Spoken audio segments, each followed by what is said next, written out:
887-5900 or visit hartfordsymphony.org.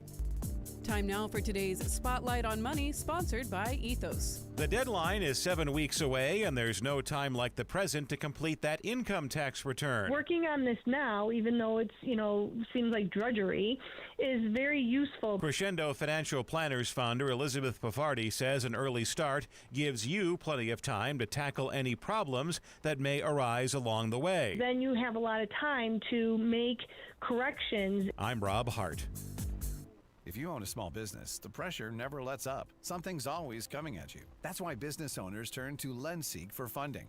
I don't need promises. I need options. LendSeek's AI platform showed me real funding choices. Now I can cover payroll, handle taxes, and go after growth opportunities without the daily stress. Up to $5 million with funding in as fast as 24 hours. No upfront costs. No prepayment penalties. Start ready, stay ready. LendSeek.com. LendSeek.com. Hey, this is Lisa Stofan. Heard the Mark Patrick weight loss hypnosis hype? Well, I attended because my father stopped smoking with hypnosis. Hypnosis eliminated my desire for soda and fast food, made me want to exercise, and I lost 60 pounds in 6 months. My energy level exploded. I went to another session to deal with some other problem foods, and I lost another 10 pounds. In fact, I brought my husband, and he lost weight, and his cholesterol and blood pressure improved. My friend lost 20 pounds her first 2 months. Oh my, what are you waiting for? Lose the weight or stop smoking with hypnosis, guaranteed only $59.99. Hypnosis designed to destroy unwanted cravings, late day eating binges, boredom eating, stress eating. That's right, hypnosis. Thursday, March 12th at the Cambria Hotel, Manchester South and South Windsor. Weight loss hypnosis, 5:30 p.m. Stop smoking hypnosis, 8 p.m. And Saturday, March 14th at the Holiday Inn Express in Southington. Weight loss hypnosis, 11 a.m. Stop smoking hypnosis, 2 p.m. Register markpatrickseminars.com. If you own a small business, the pressure never lets up. Something's always coming at you. That's why business owners turn to LendSeek for funding. I don't need promises. I need options. LendSeek's AI platform showed me real funding choices. Now I can cover payroll, handle taxes, and go after growth opportunities without the daily stress. Up to $5 million with funding in as fast as 24 hours. No upfront costs. No prepayment penalties. Start ready, stay ready. LendSeek.com. LendSeek.com. My name is Whitney Allen, and I'm a widow. My husband, Ryan, died. We never thought we'd ever have to use life insurance, but the unexpected happened. With Ethos, signing up was fast and 100% online. You can get a quote in seconds, apply in minutes, and get same-day coverage. No medical exams, and you can get up to $3 million worth of coverage. I'm grateful we were prepared. Get your free quote at ethos.com/radio. That's ethos.com/radio. Paid spokesperson. Time spent on application may vary. Online health questions required.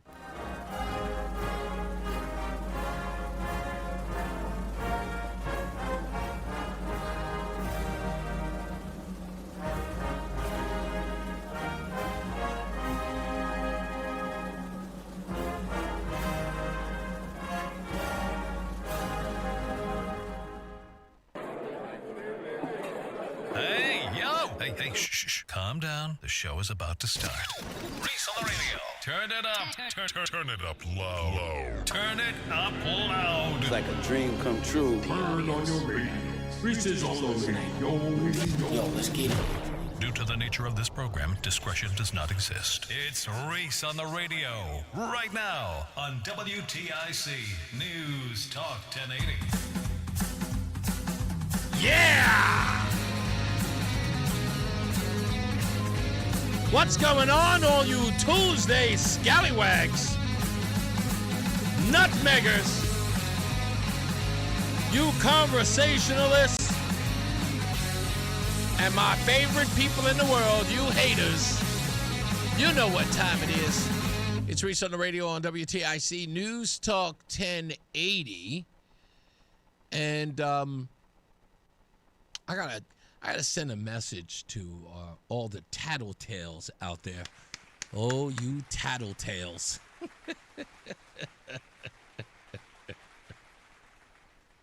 I've never really understood the tattletale. I got to talk about it today a little bit. And the thing about it is that it's going to come off sexist. And I accept that people might take what I'm going to say sexist. Ladies gossip. They just do. Right? I get it. Some women want no parts of that, but ladies gossip. They want to hear the juicy details about such and such from high school. And it's okay. That's how women communicate. That's how they bond. But you fellas, I'm kind of ashamed of you. And as we say, if it don't apply, let it fly. But if you're getting a little, as we like to say, booty hurt by hearing it, that means it applies to you. If you're taking offense. And I know a lot of my liberal friends, and especially those in the African-American community, they're very sensitive. All right? And African-American men, as of late, they do a lot of gossiping. They just do. I don't know, it's because they were raised by single mothers and they think that's how people communicate, but that's, but I'm not a fan of gossiping. Just don't. Somebody will come to me and they'll be like, hey, did you hear about such and such? I'm like, no, and I'm not interested. I don't care who it is. I don't like gossip. If you give it to me, like if you come to me and give me gossip about Roland, do you know how far it goes? To Roland. Like if you tell me, it's like, hey, did you hear about Roland? Guess who the next person I will speak to? Roland. The gossip will end with me. I'll just go, hey, Roland, somebody came to me and told me such and such. Oh, and then it gets worse. Roland will say, who told you that? And then I will tell him who told me that. Yes, I am a snitch. Yes, that's correct. Don't gossip, I won't snitch. Especially if you're a guy. Now, if you're a lady and you spread gossip, I'll just say, ma'am, sweetheart, young lady, yeah, I don't take part in gossiping. You know what would really end this gossip? Go right up to the person you're talking about and find out whether or not it's true. All right? Get the information yourself. Just don't. But I'll talk about that later. What? Like you're asking, it's like, what happened? I'll tell you what happened. And it's funny how that stuff happens. It just does. And in this business that I work in, it is rampant. It's rampant. But anyway, we'll get to that later. On today's program, I'm going to talk a little bit about Jesse Jackson and Donald Trump. I have to, because, as I said when the news broke that Jesse Jackson had died, I refused to show that man any respect. Because my boy is my boy. And if I look out for you and you're my boy and then you turn on me, or you don't step up for me, then you were never my boy and you just used me. And don't expect me to show you any respect, and you're never showed me any love. After everything I've done for him, never asked for a favor. When the chips came down, you never came up and stepped up for me at all. Forget you. But we'll get into that. I also want to talk about WTNH. Turns out they've announced that they're having a debate in October. October? They're announcing it now. We're in March. That's interesting. I wonder what caused that to happen. We'll talk about it. October. The end of October. Like a week before Election Day. They're holding a debate, and they've already revealed what some of the topics are going to be. Found it interesting. Maybe. I don't know. Maybe it had something to do with a debate that's happening in April. I don't know. But here we are. We'll talk about that.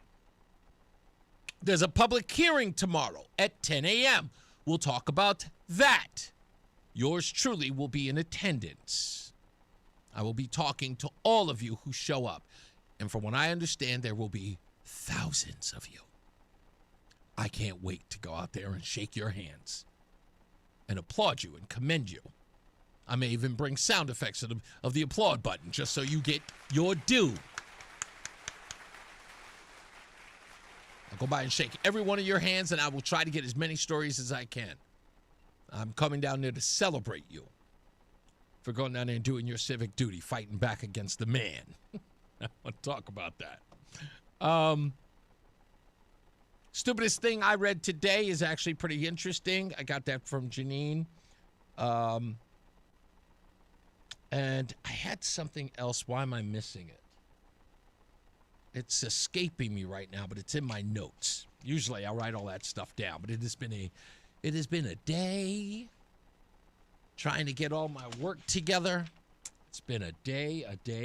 Oh, yeah. Okay, I know what that is. That's a part of our opening monologue. So let's get to it. Yesterday, I said, and I made very clear, that I've accumulated a lot of conversation from people who are in the know when it comes to the governor, Ned Lamont. And I wanted to ignore this as rumor and innuendo until I witnessed it myself. I had to see it for myself. I had to speak to the governor myself, and there was something off. So I asked around. I talked to people who know, and they have made it abundantly clear to me that it is an unspoken truth that Governor Lamont may be losing a step or two, considerably. He is over 71 years old. I will be brutally honest that there have been people who have said that it is similar to what they witnessed in the early years of Biden's decline. It is not full-blown. It is not at the point where Governor Ned Lamont is shaking the hands of people who don't exist or wandering off. It's not like that. But the people who are there, who are very close to him politically, have made it clear to me that there is some concern. There is also people who are saying that they're close to, people who are close to, why they are shielding him in a lot of ways. There are also members of the press who have confided in me, who have also said, yes, that is what they're saying. Who they are? People in the know. People who are close. People who will not come forward. I'll even go so far as to say there are people who are opponents. And when I mean opponents, I'm not just talking about guys like Josh Elliott. When I say political opponents to the governor, I'm talking about people in the Republican Party, where it is an open secret, so to speak. In fact, it is bellied about or bandied about in a lot of tight-knit circles. And those people have spoken to me too and have said, yes, it is of concern to political rivals and friends. But no one is going to say anything. I don't know the reason why, other than just trying to beat Republicans. Whether or not they're concerned about embarrassing the governor. But there are going to be, let's just say, in the coming months, because I have to do it as a duty right here on this program, where I am going to start laying out the evidence. And it will have to be bit by bit, because I am trying to draw people out to openly speak about this. Unfortunately, the people I'm drawing out have got to be people who have nothing to lose. A lot of people have a lot of stuff to lose. They're all worried about their credibility. They don't want to shake any trees. But I first want to speak to the media. And I think this is an important question for the media. And I want all of you to listen very closely, because this makes sense. Tomorrow, there is a hearing for a controversial homeschooling bill. Thousands according to reports, are expected to show up. This is a huge deal to parents of homeschooled children here in the state.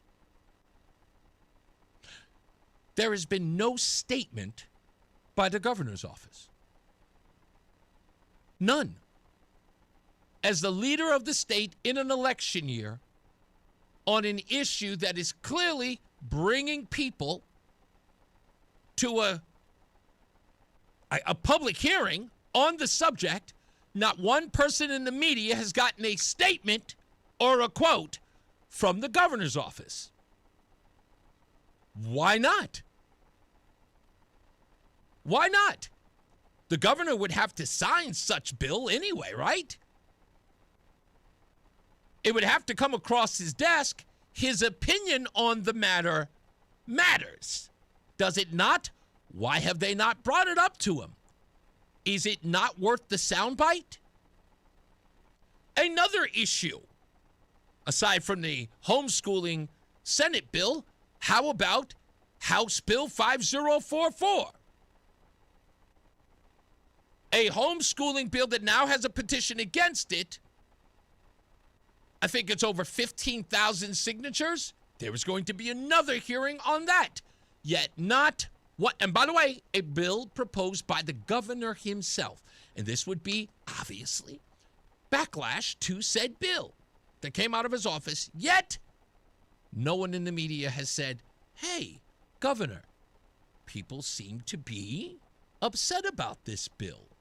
Do you have anything to say? Would you retweak it for them? Nothing. No words. No articles. I looked everywhere. Nothing.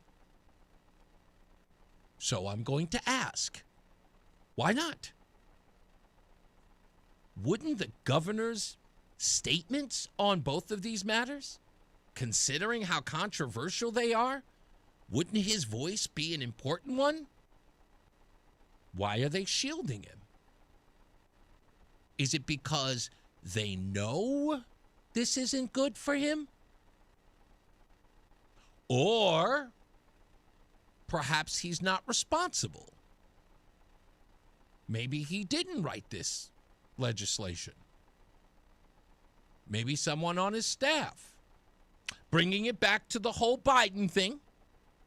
Again, not saying that he is at that Biden level, because trust me, that Biden level was serious. I'm not saying the governor's anywhere near that. But I'm saying that there's, according to people, traces of that, allegedly. In my view, it looks like shielding. Why would there be any? It's an election year.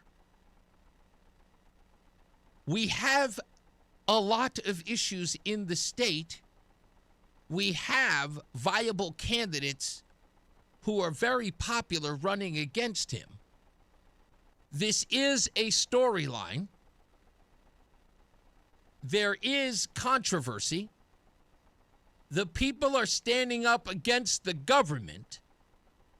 The government is involved in what can only be described as overreach, and no articles, no questions to the governor about them. Is the media saying to the public, we don't care that you have opposition to these bills? We're not going to bring attention to them? It doesn't make sense. When they had the emergency session, everybody was covering it. But yet these stories that people, and again, we're going based upon online movement on a story. And there is a lot of online movement on this. Still, reporters, hell, even the governor's office isn't getting ahead of it. Why not? Not even a tweaking of the messaging or a tweaking of the law at all. I can only assume that there's some protection going on here. And if it's not happening in the media, it's happening in Governor Lamont's office. He should be out everywhere on this. And it should be demanded that he does. So we'll start. Governor, I don't care whose program you go on. This isn't about me. Go on Brian, go on Dennis House's, go on Fox 61, who cares? Drop a statement. Make sure you write it, but drop a statement. You have the bully pulpit, sir. Say something before this hearing that happens tomorrow, where again, thousands are supposed to show up. They had to shut it down after 24 hours. They're going to shut it down after 24 hours because so many people want to speak on this. Do you not care? Are you that arrogant? I doubt it. I doubt it. Governor, you said that it was coming to the point where you couldn't even be a moderate anymore. And then everybody said that you went, for some odd reason, extreme left. So which is it? Is it you going extreme left or somebody else pulling your strings? Because both of those bills alone seem pretty leftist to me. Doesn't seem very moderate. And your silence? Oh, that's evident too. We'll come back. More news on this when we return. It's Reese on the Radio. Do you owe $10,000 or more to the IRS like Mark? I've been doing home remodeling for 30 plus years, but the economy crashed. I wound up losing my home, losing my job, and on top of that, owing the IRS a ton of money. I owed the IRS $114,000. It really, truly was the worst part of my life. Then Mark found tax relief advocates. On news radio, I heard about TRA, and I thought, what's the worst that could happen? So I picked up the phone and I called them. When it was all said and done, TRA settled my $114,000 debt for $100, and I'm telling you, I was ecstatic. Could not believe it. Would recommend TRA to anyone. If you owe 10 or even hundreds of thousands of dollars to the IRS, don't lose hope. Do what Mark did and call TRA for a consultation. But TRA did. They gave me a second chance, and I'm forever grateful. Visit TRA.com or call 800-491-9914. 800-491-9914. That's 800-491-9914. A Social Security update. 70 million Americans collect Social Security benefits today, and millions more will join soon. Now, a new study finds 70% of Americans don't get the full benefits they deserve. But recipients can use simple strategies to boost Social Security benefits by as much as $188,000 over a lifetime. Social Security expert Michael Allen says it's true and reveals 5 key strategies to increase your benefits. It's all in his free special report.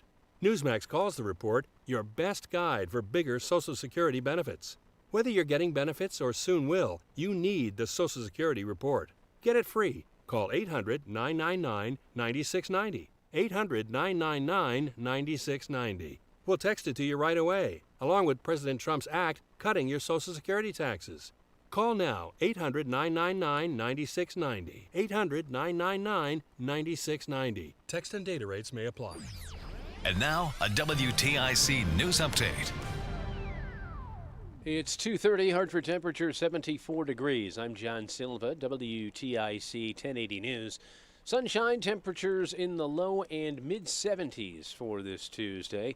Bob Cox has the details coming up. One person is dead following an explosion and fire in a home Monday in Bloomfield. Police and fire officials responded to the home on Banbury Lane just after 6. House was leveled by the blast. The victim's name has not yet been released. Defense Secretary Pete Hegseth says the U.S. is upping the ante when it comes to hitting Iran on day 11 of the war there. Today will be, yet again, our most intense day of strikes inside Iran. The most fighters, the most bombers, the most strikes. Intelligence more refined and better than ever. One person is dead after Hartford police say a man was found shot Monday night. It was around 9:45. That 42-year-old Christopher Shannon was found on Allen Street, the area where he lived. He died at an area hospital, and that investigation is ongoing. Bristol officials say they've been working a water main break, which has impacted service in parts of the city. They say the water is off in the area of Summer Street between Merriman and Center. They say once the water is turned back on, if it is discolored, let it run for a while until it runs clear. record-breaking night for an NBA star Monday. Wilt Chamberlain, some of his NBA records might never be touched, like that 100-point game in 1962.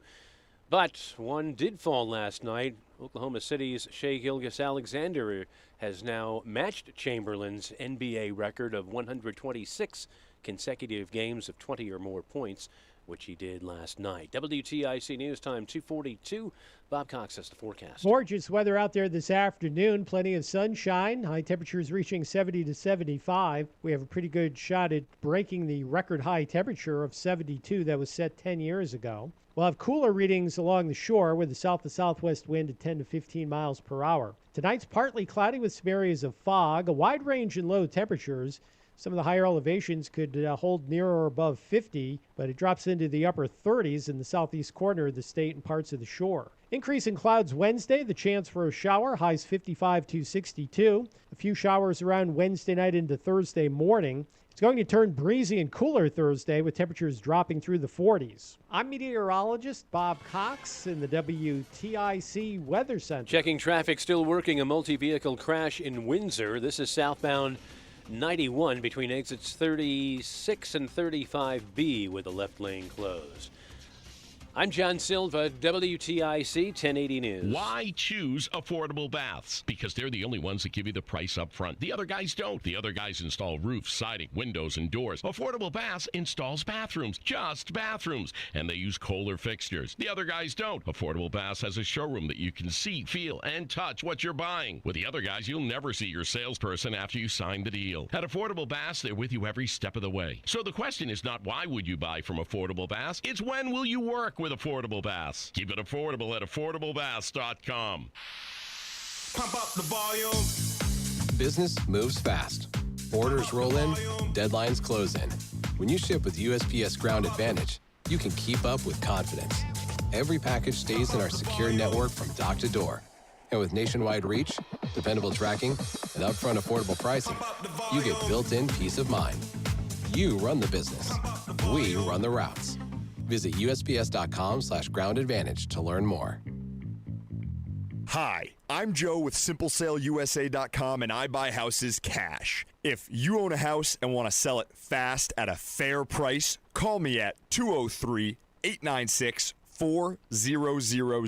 I can pay cash and close in as little as 7 days. I buy houses in any condition, any price range, and more importantly, anywhere in Connecticut. I'm a private real estate investor who buys several houses a month, and I want to buy more. I buy inherited houses, divorce houses, behind in payment houses. I even buy my tenant won't pay me the rent houses. Do you own a house that is trash and needs thousands of dollars in repairs? Great, because I love buying junk houses. I buy vacant houses, abandoned houses, condemned houses, and even foreclosure houses. If you own a house and want to sell it fast, call me at 203-896-4000. That's 203-896-4000. 203-896-4000. We all hear the radio ads about the IRS. They tell you to be afraid, to be scared, and they try to frighten you into calling. I'm not here to do that. Tax Relief Advocates is different. TRA is here to tell you that if you owe money to the IRS, whether it's $5,000, $50,000, or $500,000, we have a solution. It doesn't matter if you're sitting in your car, at work, or with your kids. No matter where you are, call now. 800-575-9834.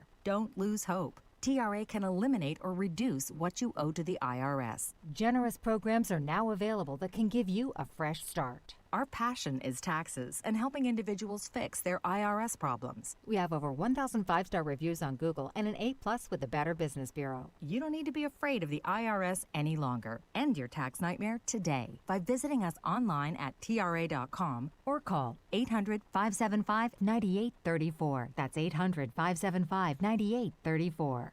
Tax Relief Advocates. Real solutions for real people. Pete Sweeney, Director of Operations at United Tool and Die Company in West Hartford, is glad Tab Computer Systems Patrol Dog is on duty. We get complete monitoring from Tab through Patrol Dog, monitors our servers and provides Tab with an alert, and in turn they advise us when there's an issue. Tab's Patrol Dog is also on guard against suspicious emails. We also have the email monitoring where Patrol Patrol Dog quarantines any suspicious emails and notifies the users ahead of time. Patrol Dog is just one of the reasons Pete switched to Tab, the ASP, actual service provider of MSPs. As one of the world's top-ranked MSPs according to Channel Futures, Tab actually provides superior IT services month to month with no long-term contracts. By switching to Tab, Pete Sweeney is saving his company thousands. I would 100% recommend Tab. Call Tab at 1-888-TAB-4-HELP, 1-888-TAB-4-HELP, or visit tabinc.com. Technology's advancing business. Tab Computer Systems. My name is Whitney Allen, and I'm a widow. My husband Ryan died. We never thought we'd ever have to use life insurance, but the unexpected happened. With Ethos, signing up was fast and 100% online. You can get a quote in seconds, apply in minutes, and get same-day coverage. No medical exams, and you can get up to $3 million worth of coverage. I'm grateful we were prepared.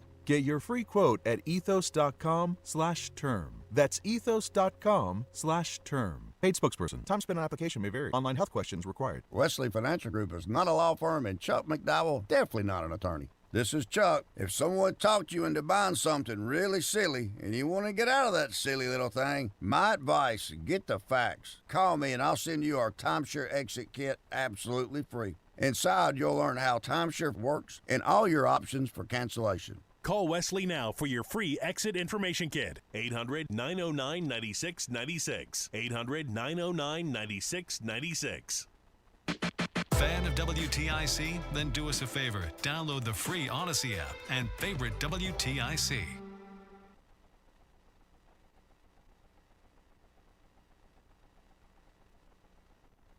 Where is it?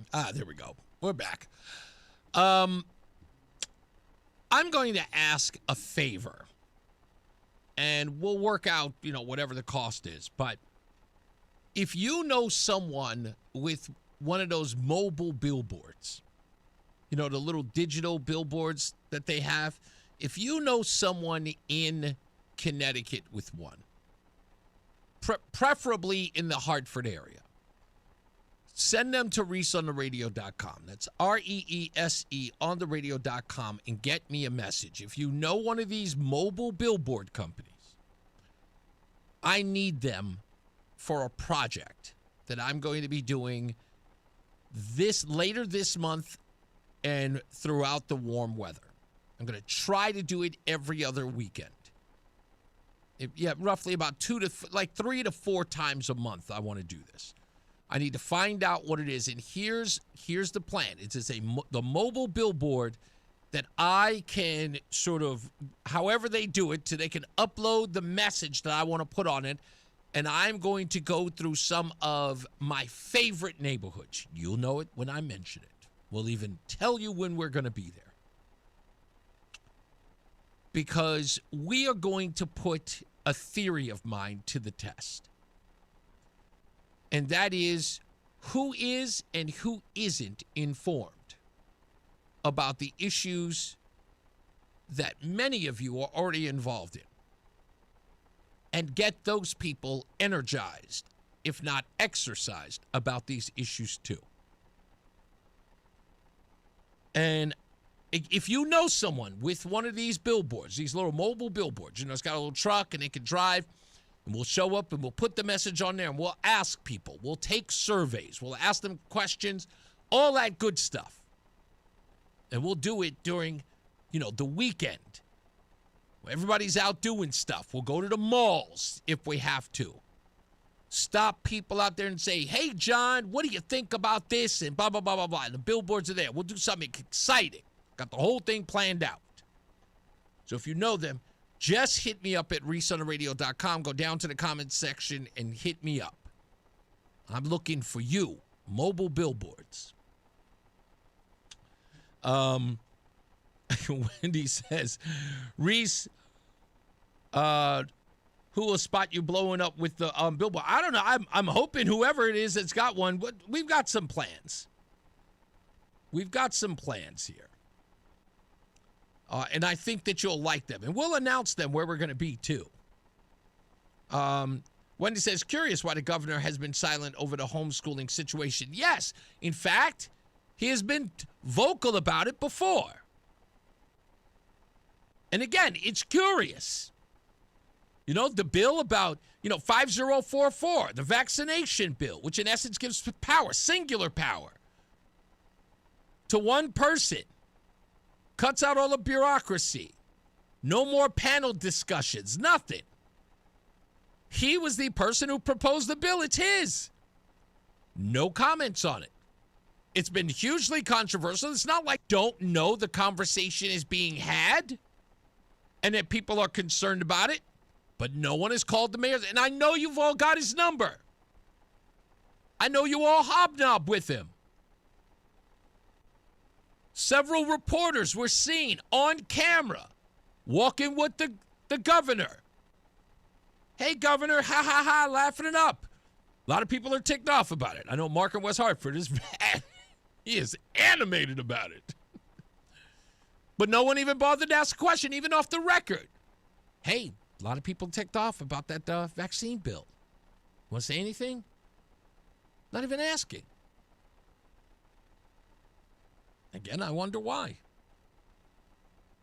I don't know. I just thought it was interesting. Can I need to say something about this because I mentioned yesterday that I was going to talk about this today. And again, I'm not going to drop hints. I'm literally going to pressure people to come forward and tell the truth.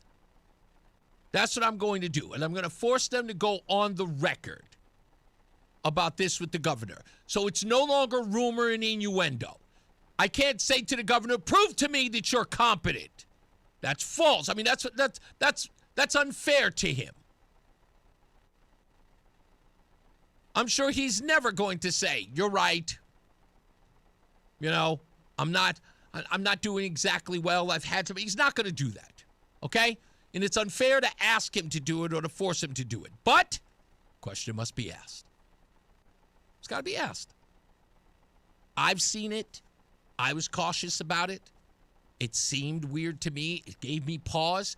I've talked to others about it. Before I could even finish my sentence, people were nodding. Yeah, we know.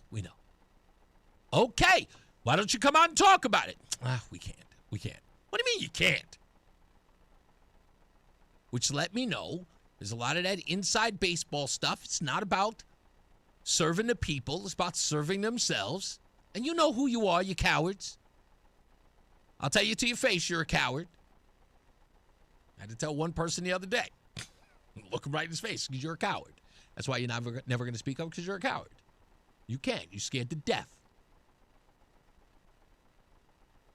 This is also the reason why they don't invite me anywhere. I mean, when I show up, it's always the same look. Reese is here. I guess that's the way it goes. But anyway, back to my point. Tattletales. Nothing is worse than walking into the office and knowing that people are telling on me. Hear me out. I do a radio show from 2 to 6. Whatever I said here is of public record. It's not exactly tattling on me to tell someone what I said on the airwaves. But if you're doing it, you have a problem. You have an addiction. Like if I say something on WTIC during the show and then you are texting or emailing someone, did you hear what Reese said on the radio? He said he knows where the bodies are buried and he's telling people. Yeah, I said it on the air. I didn't say it in a cigar room. Having a 15-year-old scotch. Was said on the show. Some tattletaling is not tattletaling. Stop it. And I have to admit, it's something a girl would do. It just is. Just don't do that. Men, let's get back to it. Seriously, just being men. But the gossiping thing, it doesn't even make sense. And certain people do not listen to my program. Some people don't. For good reason, they don't listen.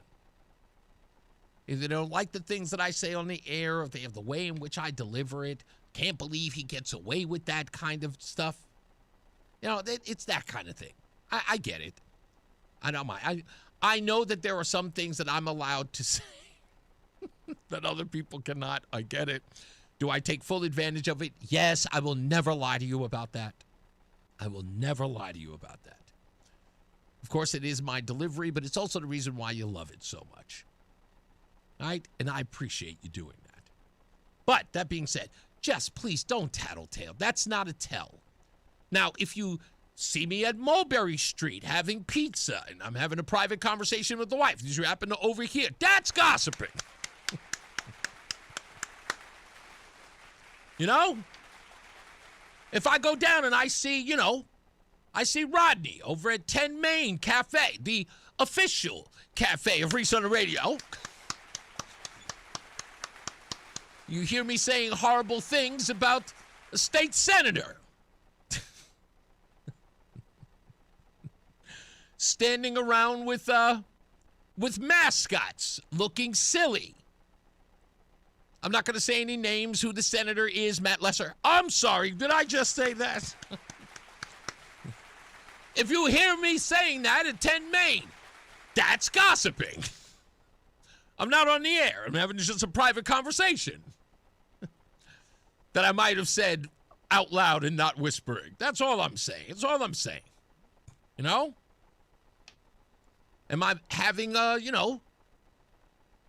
me see, seltzer with lemon, with the owner Dana at Stadium 15. Well, we're gossiping, about other state senators and, how feckless and corny they are, then that's different. You saw me at a restaurant talking to the owner, talking smack. That's different. That's gossiping. But if I said it here on the airwaves, it's not gossiping. It's me on the airwaves talking to you. So can you guys stop doing that? Just don't. It sounds like tattling. Like what are you telling them for? Do you think they're going to come to me and they're going to go, Reese, I heard you saying this on... So?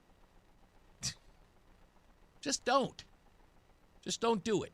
And by the way, if you do have a problem with something that I've said or you want to question it, I'll be happy to answer you. In fact, I give it up to Teddy. Teddy saw me at Michelangelo's, by the way. Teddy, a beautiful guy, kind guy, looks like Santa Claus. Great guy. Saw me at Michelangelo's. Roseanne and I went there for dinner on Friday, sang some karaoke. As soon as I walked in, he said, excuse me, sir, are you Reese on the Radio? I said, yes. You know what his next question was? You said if we asked, you would tell us. And I said, I thank you for asking. And if you see me someplace, because I'm all about town, I'm a man about town. If you see me and I say, hey, if you see me in the street, ask me a question about something I didn't say on the air, I'll be happy to tell you. Be happy to tell you. I'm not a gossiper.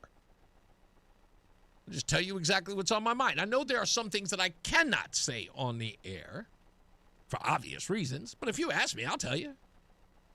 I wonder where I'll be. Let me see. Tomorrow. Oh yeah, that's right. You can see me tomorrow. I'll be at that. I'll be at that hearing at 10 o'clock. I'll be coming to see you. You are the stars of that event. Don't make it about me. I'm coming to hang out with you. We'll talk about that a little bit as well. In fact, in the next break, next hour, we'll talk about that public hearing and where you can go, and the thousands, if that, are who are showing up. And then we'll talk about WTNH having a debate. So stand by. More news and more views. It's Reese on the Radio on WTIC NewsTalk 1080. There's no championship league for small business owners. But if there was, you'd be at the top of the standings. Because going pro with Lenovo Pro means you've got the winning formation. One-on-one advice, IT solutions, and customized hardware powered by Intel Core Ultra processors help you stay ahead of the competition.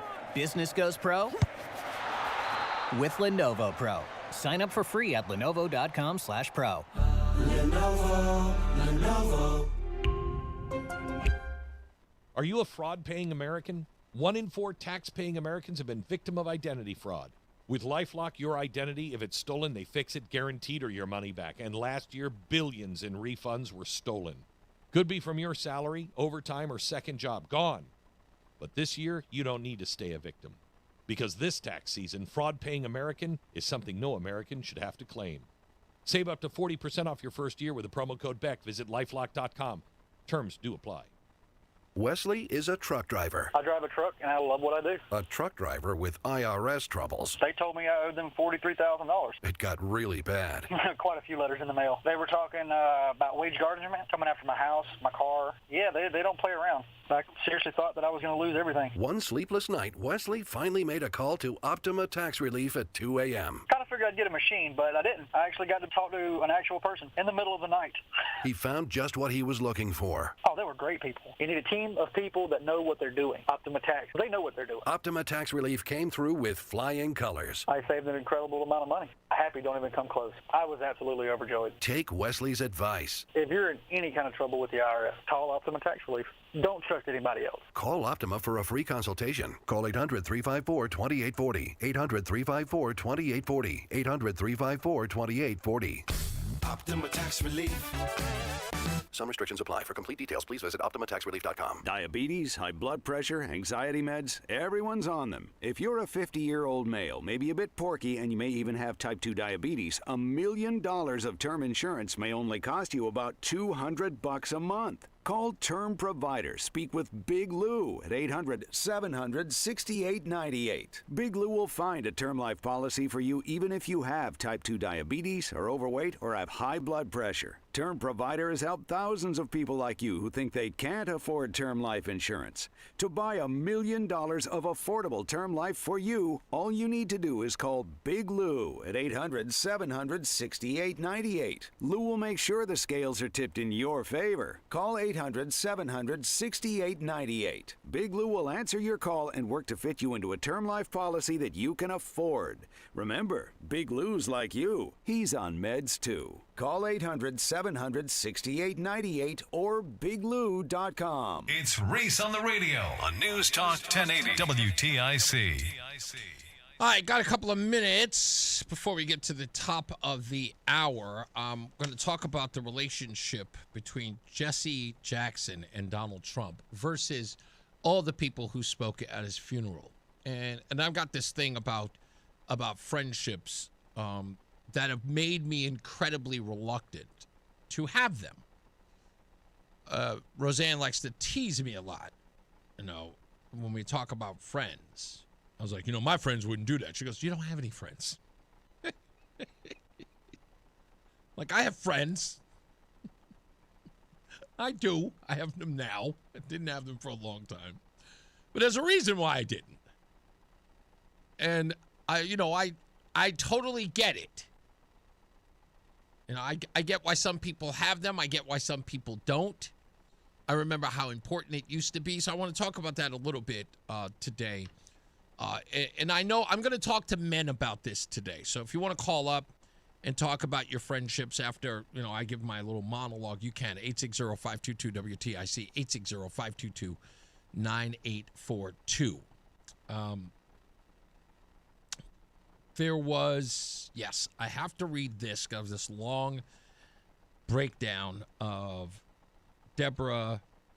What's her last name? Why am I forgetting her last name? Deborah. Why am I forgetting Deborah's last name? Oh, Deborah Stevenson. Goodness gracious. Deborah Stevenson's piece that she wrote. Headline says, UConn statistics as experts trashed the document that started it all. The Child Advocates report urging homeschool regulation in Connecticut. And it turns out that the stats that bore this legislation don't exist. And it's absolute nonsense, and it's rubbish, which again shows you why no one's talking about it and why no one seems to care. Parents are fighting tooth and nail to fight this. In fact, I was talking to Morgan Cunningham this morning, and he says he believes that regardless of the reaction, it's still going to pass. I tend to agree with him. However, I don't think it'll ever, it'll probably become law. I do not think that it will ever be enforced. But I do expect this to be a Supreme Court issue. I do. I really, really do.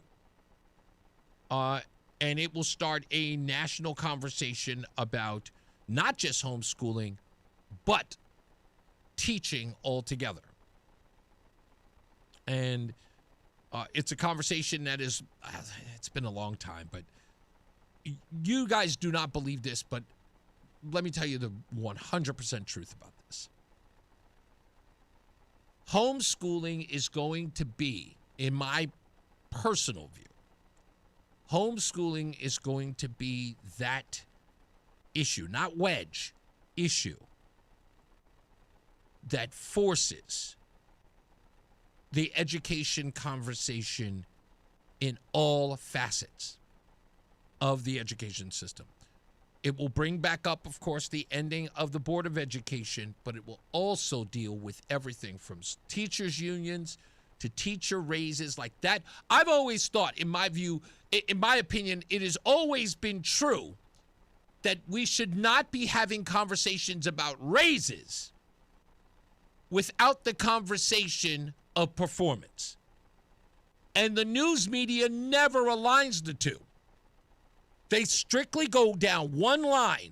These teachers are asking for this, that, and the third, and no one ever says, but school test scores are abysmal, or proficiency scores are horrible. No one ever makes the connection. I know the idea is like, when I would say if there's a union strike at a plant, I would want to know if the plant is profitable. Usually that's the conversation. When the argument is about Starbucks, they talk about Starbucks record profits, don't they? The union wants this because the company has record profits and they believe that they should share some of it. That's always baked in the conversation, but not with teachers. It's amazing to me that as soon as I hear there's a strike, I go, oh, really? Which district is this strike? Or where's the strike at? Oh, Chicago? Let's look at the numbers. Numbers are garbage. And yet no one else is talking about that. It's just about the strike, about the strikers, and what they want. Oh, and whether or not the local government is going to appease them. Never talks about the kids, which, again, should be the conversation. But I think that's going to start now. Because if homeschoolers want to make an impact, I think one of the ways on a PR campaign, if you think about it, your results, what the kids are doing afterwards, what grades are they getting, what degrees do they have. I mean, Deborah Stevenson has got a daughter who graduated from high school at 11. I can't compete with that. Sorry. I don't know a Board of Ed that could. Not one. So, we'll talk about it. We'll get to the bottom of that and much, much more. Stand by. John Silva is in the WTIC newsroom. It's Reese on the Radio. We'll be back. Follow WTIC News Talk 1080. Don't miss out on important updates in Connecticut. From breaking need-to-know news, weather alerts, and more. Follow WTIC News Talk 1080 on the Odyssey app now. This is WTIC News Talk 1080 with Brian and Company in the morning, Reese on the Radio in the afternoon, and news around the clock. WTIC and WTIC FM HD2 Hartford and Odyssey Station. It's 3 o'clock, Hartford temperature 75 degrees. I'm John Silva. WTIC 1080 News. It is the 11th day of the war in Iran. More from correspondent Charlie D'Agata. The United States, according to the U.S. military, they have been able to suppress the launches, not just what's coming in here, but where they're coming from. Again, now down by 90%, the Pentagon says, but Iran continues to attack and shows no appetite in stopping those attacks. Defense Secretary Pete Hegseth says this will be the most intense day of the conflict since it began 11 days ago. Governor Lamont is reintroducing the idea of a gas tax holiday to give state residents a break from rising gasoline prices. We had our $500 million energy rebate that we proposed to the legislature going back, I think it was a couple of months ago, or a month ago now. Maybe there's a way that we can peel off some of that and take a pause in the gasoline tax. And that would save, say, 25 cents, and that would be very helpful in the near term. You don't have to wait for that rebate check later this summer. State Senate Republicans, though, say the governor's gas tax holiday idea is, quote, window dressing when compared to their proposals to cut property, income, and car taxes. Appearing with the governor at a fuel distributor in Meriden, Chris Herb with the Connecticut Energy Marketers Association, SEMA, said the higher prices at the pump are not about a supply crunch, they're about panic among traders. And AAA's offering some tips on ways to save some money during these increasing gasoline prices, which seem to be happening every day. This is Greater Hartford spokeswoman Tracy Noble. The cheaper price might not be right in your neighborhood, but it could be on a route that you travel regularly. So be very mindful about where you can find the cheapest price. And if you can pay with cash, a lot of times there's almost a 10-cent difference between that cash and credit price. National average up 6 cents from Monday to $3.54 a gallon. Connecticut pays $3.45 a gallon at the pump. Investigations continuing into an explosion and house fire in the town of Bloomfield on Monday. One person died just after 6 p.m. when police were dispatched to assist firefighters at the scene, 27 Banbury Lane.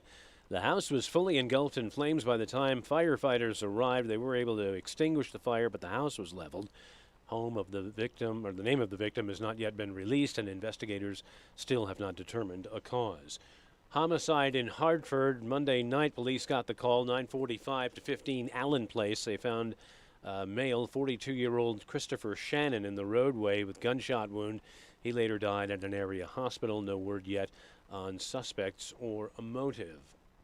FDA reports the maker of Ozempic failed to spell out all of the side effects of the weight loss drug. In a warning letter to Novo Nordisk, the FDA cites 2 deaths and a suicide in patients who took semaglutide, the generic name for Ozempic and Wegovy. The agency says the drug maker should have reported the deaths within 15 days of learning about them, as required by federal law, even if it determined the deaths were not related to the drug. It's not clear if the drug or other side effects were to blame. One of the patients died of a stroke. That's correspondent Michael Wallace. Minor earthquake felt in Lower Fairfield County this morning, according to the USGS. 2.3 magnitude trembler was centered in Sleepy Hollow, New York, and it was felt in Stamford. The survey says over 1,100 reports came in about the quake. There have been no reports of any injuries or damage. WTIC News Time 3:04. From the WTIC 24-hour traffic network, looks like that earlier crash on 91 South in Windsor has been cleared. We are left with some volume delays southbound side of 91 into the city from exits 34 to 32. We also have some leftover road work on 84 westbound in the Hartford area between exits 50 and 46. And in Haddam, on Route 9 on the southbound side between 15 and 7, roving work there in the left lane until about 4. Let's check the WTIC Weather Center forecast. Today's record high temperature 72 from 2016 has already been broken, and unseasonably warm weather will stay with us a while longer. Sunny to partly cloudy the rest of today with record warmth. High temperature 78, again breaking the record of 72, partly cloudy tonight, low 45. Tomorrow not as warm as today. Mostly cloudy, becoming breezy in the afternoon with a few showers at high 63. Clouds and a couple of showers tomorrow night, maybe a rumble of thunder, low 49. Thursday, a couple of showers in the morning, otherwise cloudy, breezy, and becoming chillier. High 57 Thursday morning. Temperatures falling into and through the 40s Thursday afternoon. Clearing and colder Thursday night with the wind diminishing, dropping to low at 27. And cool weather on Friday. Sunshine followed by increasing clouds, breezy in the afternoon, with a high of 47. As we start the weekend Saturday, partly sunny with a chilly wind and a high again of 47. I'm meteorologist Bob Larson of the WTIC Weather Center. Dow's up 113 points. NASDAQ's ahead 30. S&P is up a point. 75 and sunny right now in Hartford. For these stories and more, go to WTIC.com. I'm John Silva, WTIC 1080 News. You know your customers. Ralph likes his coffee black on Fridays, but Mondays he takes a little cream. Jennifer comes in every 3 years when her lease is up to get the newer and better model. And for some reason, pepperoni pizza sells like crazy on Friday nights. Who knew? Woo! At Odyssey, we have the expertise to get your media plan done right. With ads like you're hearing right now to targeted social media campaigns, search engine optimization, and location-based advertising. Advertise with Odyssey and help us grow your business. Visit ads.odyssey.com. Brian Jackman here for Serta Pro Painters. It's time. We're about to go to springtime, and the spring sales event could get you 10% off qualifying projects through May the 15th. And Serta Pro, those folks are awesome. They're independently owned and operated right here in our community. They did my kitchen. They were there on time. The estimate was excellent, and they did, by the way, a great job. Serta Pro Painters. Schedule your free estimate online at certapro.com. That's Serta with a C. Hi, this is Eric Hogarth, Certified Financial Planner from Money Wisdom. Want to learn ways to minimize taxes in retirement, protect your money against inflation and healthcare expenses, and develop a personalized income plan? Call 1-800-208-SAFE to get your free guide to maximizing retirement book. That's 800-208-7233 to get your free book today. Johnson Brunetti is a marketing name for the businesses of JB Capital and JN Financial. Investment advisory services offered through JB Capital, LLC. Insurance products offered through JN Financial, LLC. Life unfolds in ways you can never quite expect. A divorce, a death in the family, a personal injury. Each time you are left searching for someone new to trust. But what if you had a full-service law firm that knows you and a firm that can represent all your legal needs? With BPS Lawyers, you get more than a lawyer. You get a full-service law firm. Visit bpslawyers.com. BPS Lawyers, your lawyers for life. Proud full-service law partner of Yukon Athletics. Nick Payne-Dearis is responsible for the content of this ad. A Social Security update. 70 million Americans collect Social Security benefits today, and millions more will join soon. Now, a new study finds 70% of Americans don't get the full benefits they deserve. But recipients can use simple strategies to boost Social Security benefits by as much as $188,000 over a lifetime. Social Security expert Michael Allen says it's true and reveals 5 key strategies to increase your benefits. It's all in his free special report. Newsmax calls the report your best guide for bigger Social Security benefits. Whether you're getting benefits or soon will, you need the Social Security report. Get it free. Call 800-999-9690. 800-999-9690. We'll text it to you right away, along with President Trump's act cutting your Social Security taxes. Call now, 800-999-9690. 800-999-9690. Text and data rates may apply. Reese on the radio, making sense of the news. Yeah, even when it makes no sense at all. Now on WTIC, News Talk 1080. Yes, making sense of the news. So tomorrow, 10 a.m., room 1E at the Legislative Office Building at 300 Capitol Avenue in Hartford. That is where there will be a public hearing about homeschooling. And why this is so important to a lot of parents is primarily this, which would, I guess the only way that you could describe it is that they're going to get a file. And I know there's some people who think that the homeschooling parents are a little bit out there. And I have that misunderstanding about the homeschooling space as well. Because I don't know how it works. So my ignorance, which is, I guess, the best word for it, my ignorance is I've never seen it I've never seen it applied. Like, how does it work? When we talked to Deborah Stevenson on the program, she says that you have in school, you have a certain amount of time in which kids learn, and it's a one-size-fits-all model. Where at home, it's very flexible.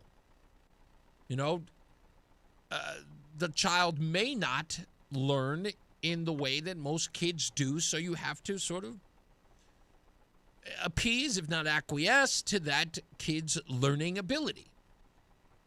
You may have to bring tutors. There's a lot of stuff to it. I'm sure that a lot of people do it different ways. That's probably why it's successful, in my view. I mean, I'm outside looking in. It's probably successful for that reason. It's because you can mold it out of anywhere. But everybody I talk to says the same thing, and I really do agree with this.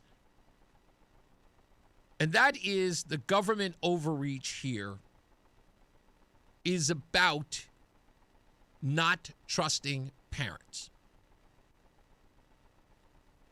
And I kind of want to go in another direction about this so that people who don't get it kind of understand.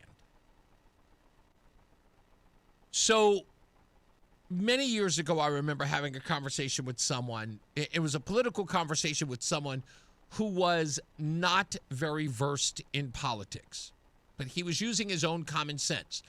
So I'm not the type of person to look down on someone because they don't understand politics. I really take people where they are in the conversation, whether they're, very versed, not very versed, ignorant, and, this isn't my space. I'm like, okay, it doesn't matter. I just want to hear your opinion, and I want to sort of understand why you believe what you believe. Don't worry about sounding political. Don't worry about whether or not you're truly versed. If you have an instinct, I want to hear that. I want to hear where your mindset is. This isn't about I know better than you do. I need to understand where you are. So they'll explain it to me. So here was the conversation. It was about guns. Sorry, but it was. And I asked that person, what is your issue with guns? And the person says, black male, by the way, black male. And this guy was you guys think I'm big. This guy was bigger than me. He looked like Michael Clark Duncan from the Green Mile. Huge dude. And he said, I just don't think that folks should have them. And I went, why? He said, because they're dangerous. And I said, okay, I know that they're dangerous. Guns, that's the role of a gun. It's to be dangerous. It's used to maim, if not kill people when used. But what's your problem with it in average citizens' hands? He says, people are crazy. People are stupid. He went on to cast aspersions on people he's never met. People get a gun, he says, and they think that they're all powerful. He saw them as instinctively nefarious with a gun. In essence, they had a sense of just being normal people, and when you put a gun in their hand, I've got to kill. That's what he saw people as. And folks, I kid you not, there are a lot of people who are like this. This is not isolated. They just don't trust human beings left to their own devices. And if you give them a weapon, they will use it, especially a gun. Politicians are very much like this. Sadly, a lot of politicians are like this. Regardless of their ideological stripe, a lot of them are. Libertarians, not so much. They're kind of I always call libertarians a little bit of wacky. So, like, who cares? If they want to do heroin, let them do heroin. They're a little, hands-off. It's like, live and let live. Yeah. Which, again, a little concerning to me. Not that I believe that politicians should have all the control. I just do believe that on certain things there should be barriers, Like, I can say, yes, you should have your Second Amendment right to have a gun, but I'm not libertarian enough to say, hey, you want to shoot him, go ahead. I'm not that guy. You know what I mean? But there are people out there who are like this. Sad part is that I wish it just wasn't guns. They are like this with a lot of things. And if you ask them, if they're brutally honest, they will tell you.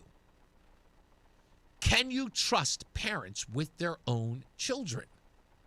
And they will tell you no. They will. And they'll even make the argument, and you heard it during COVID. You did. People were saying, we are the professionals. We are the educators. We went to school for this. You are just the bringer of children. Melissa Harris Perry, folks. I guess I'm going to have to look her up. Forgive me. for some odd reason, this woman always pops up. Here she is, Melissa Harris Perry. I just pop in there, and I love it because it just, there it is. Let me see if I can play her here. We have never invested as much in public education as we should have because we've always had kind of a private notion of children. Your kid is yours and totally your responsibility. We haven't had a very collective notion of these are our children. So part of it is we have to break through our kind of private idea that kids belong to their parents or kids belong to their families and recognize that kids belong to whole communities. Once it's everybody's responsibility and not just the households, then we start making better investments. Now, that's from an MSNBC 2012 ad campaign promoting the network called Lean Forward. And that was Melissa Harris Perry saying that collectivism, your children no longer belong to you. Right? Because you remember Hillary Clinton, it takes a village. That's the little soft rub, if you will, sort of taking that power. Because, look, folks, these children, to a lot of folks, are weapons for their cause. Their minds are weapons to them. Don't believe me? Go online right now and just type in students attend ICE rallies. How many will you find? Endless ones. Teachers take children out for anti-ICE rallies. They're everywhere. You know it. They've been here in this state. You know it. Why do you think the gender ideology issue was so pervasive here in the state, inside the classroom? There were teachers who were having mock gay weddings in the classroom. Why? Why is that indoctrination important? Because those people grow up to be voters. Get them early. They are all weapons. And if they're in the parents' hands, because why would the parent take the child out? It's obviously because the school isn't interested in educating them, other than on social issues. They're not teaching them math or reading or writing, any of those things. They got rid of cursive. They're obviously not keeping their kids healthy because they got rid of social studies. I mean, that's, physical education. They got rid of that stuff. Right? That stuff had to be brought back by the Maha movement. These kids are their little weapons. They can't be left to their parents. Because what are the parents going to do? Parents are going to teach them values, their own values. And teachers' unions and politicians, what are they saying? Listen, we've got plans for these kids. These kids are our future leftists. They are going to change the world, and we are going to engineer the next generation. Come on, ask Martin Looney if I'm kidding here, if I'm lying. Ask any one of them if I'm lying here. That part of the reason why they don't want anybody homeschooled, because generally, what do you have when parents are homeschooling their kids? Usually, if they're not religious, they're incredibly conservative. They obviously show opposition to some of the things that their children are being taught in classrooms. They don't want to subject their children to some of the indoctrination that's happening, right? Kids are coming home and saying, I know a boy who thinks he's a girl. I'm sorry, what? Yeah. Tom is now Thomasina. What are they doing in the classroom? Today we had a mock trans wedding and there was a transgender story. What? Parents were showing up at schools. Parents are like, you guys got to do something about it. And sure enough, the school boards were like, screw these people. They even enlisted the federal government to go after them. So parents heard that and said, nah, we're out of here. So what do you think guys like Martin Looney say? How can we stop them? Hey, we have a boy who's been held captive for 20 years. And we've got a little Hispanic girl who's found dead behind an abandoned house. Yes. They both had DCF files and homeschooling. That's right. There's the common denominator. That's what they're doing. Tell me ask any one of them. Parents cannot be trusted with their own values. Those kids are going to grow up independent of a school system that wishes to indoctrinate them, to turn them into mind-numb robots. Right? And here's the crazy part. You think I'm crazy? Try this on for size. Try this on for size. Go into the black community. Hartford, Bridgeport, New Haven, wherever, Bristol. Go to them. Ask them the same question. Hey, do you believe the education system is trying to indoctrinate your children and turn them into a bunch of workers who follow the rules, that they don't want them to be independent thinkers? I'll bet you anything, 95% of black families will tell you yes. They will nod. Yes, they will finish the sentence for you. They all believe it. They all do. They call it the biggest conspiracy known to man. If they're not turning them into workers, in their view, many of them believe that it's just a school-to-prison pipeline. They don't believe that the school is doing anything to benefit their kids at all. By the way, Republicans, message, seize on that. You have to. They're already halfway there on the subject. They're already halfway there. They already believe it about that. Now you need to pin the tail on the donkey. Yes, that was a legitimate pun. That has to be done. Indoctrinating their kids so that they follow the rules when they get over, and their belief system is absolutely fortified by the schools. And if you just so much, your kids don't have the opportunities, and we all know that. Many of the people in the African-American community and some in the Hispanic community do not have the means of which to homeschool their children. But they know it's happening in a lot of white districts or affluent districts. Some of those people may be Hispanic, some of those people may be black, but not overwhelmingly. They're overwhelmingly white. And if parents have a hold of those children and they're teaching them, and they're not following the curriculum, they're dangerous. Politicians see them as nothing more than loaded weapons. And they see the parents as irresponsible holders of that weapon. Ask Martin Looney. Martin Looney said it himself. He wants to find some way to control what these kids are being taught at homeschooling. Want to homeschool your kid? You got to follow this doctrine. You have to follow this mantra. That's what he wants to do. This is the first step to keeping you from doing it. That's what this is about. This is the first step to hinder you, to make you fearful of the idea of pulling your kids out of school. But if you still continue, if you continue to do it, then the next bill comes. How can we make sure they teach them this stuff? Because what they'll do is they'll hold off education, right? They will prevent them from being educated. I was like, okay, that's great. You want to teach them all your values? That's great. But you know what? In order to get that kid to get a high school diploma, you got to teach gender studies. That's part of the curriculum now. We voted on it.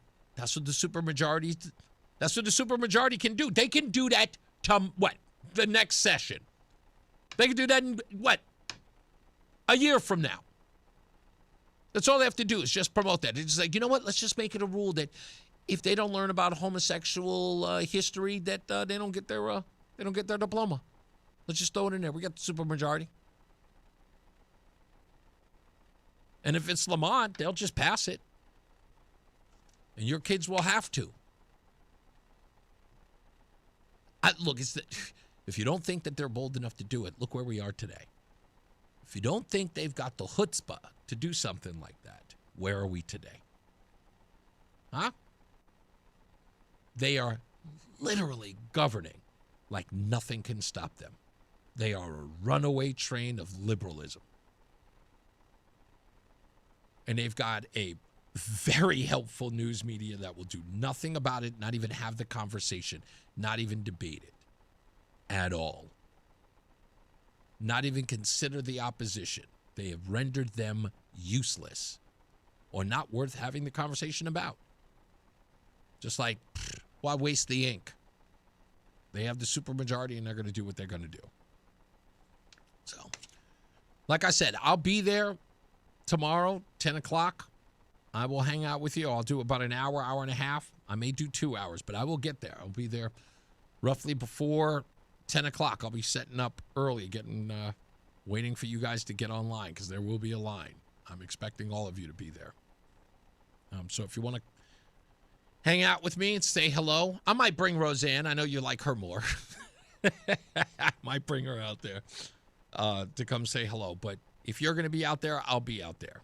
And I told you, during moments like this, I'm not just going to sit behind the desk and raise all Cain. I'm going to go out there with you, so I'll see you tomorrow. We'll talk about this and much, much more with your phone calls at 860-522-WTIC. It's Reese on the Radio. Jen, I didn't know you shopped here. Hey, I'm hunting for something fresh for spring. Oh, girl, skip them all. Jewelry Television has the best spring looks right now. JTV, way ahead of you. Just hit up JTV.com yesterday, scored the cutest clover earrings, 2 tennis bracelets, and this gorgeous pearl ring. Right now, new customers get $20 off any purchase of $99 or more at JTV.com. Oh, and gold hoops and this turquoise bracelet. Just a couple things, huh? Maybe more than a couple.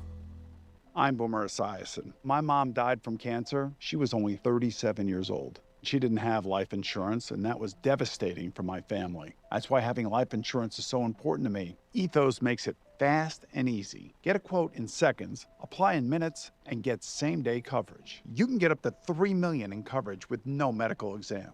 Get your free quote at ethos.com/life. That's ethos.com/life. Paid spokesperson.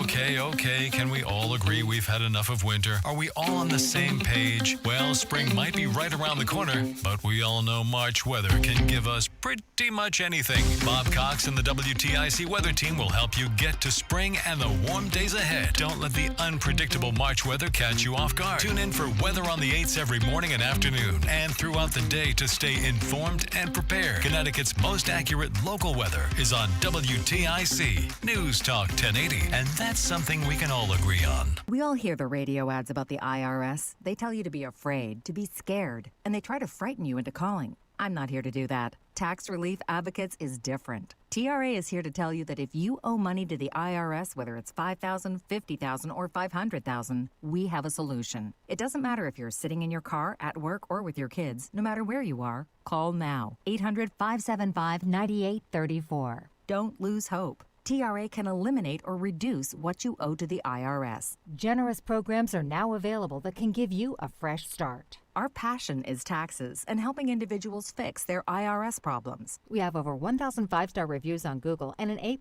with the Better Business Bureau. You don't need to be afraid of the IRS any longer. End your tax nightmare today by visiting us online at TRA.com or call 800-575-9834. That's 800-575-9834.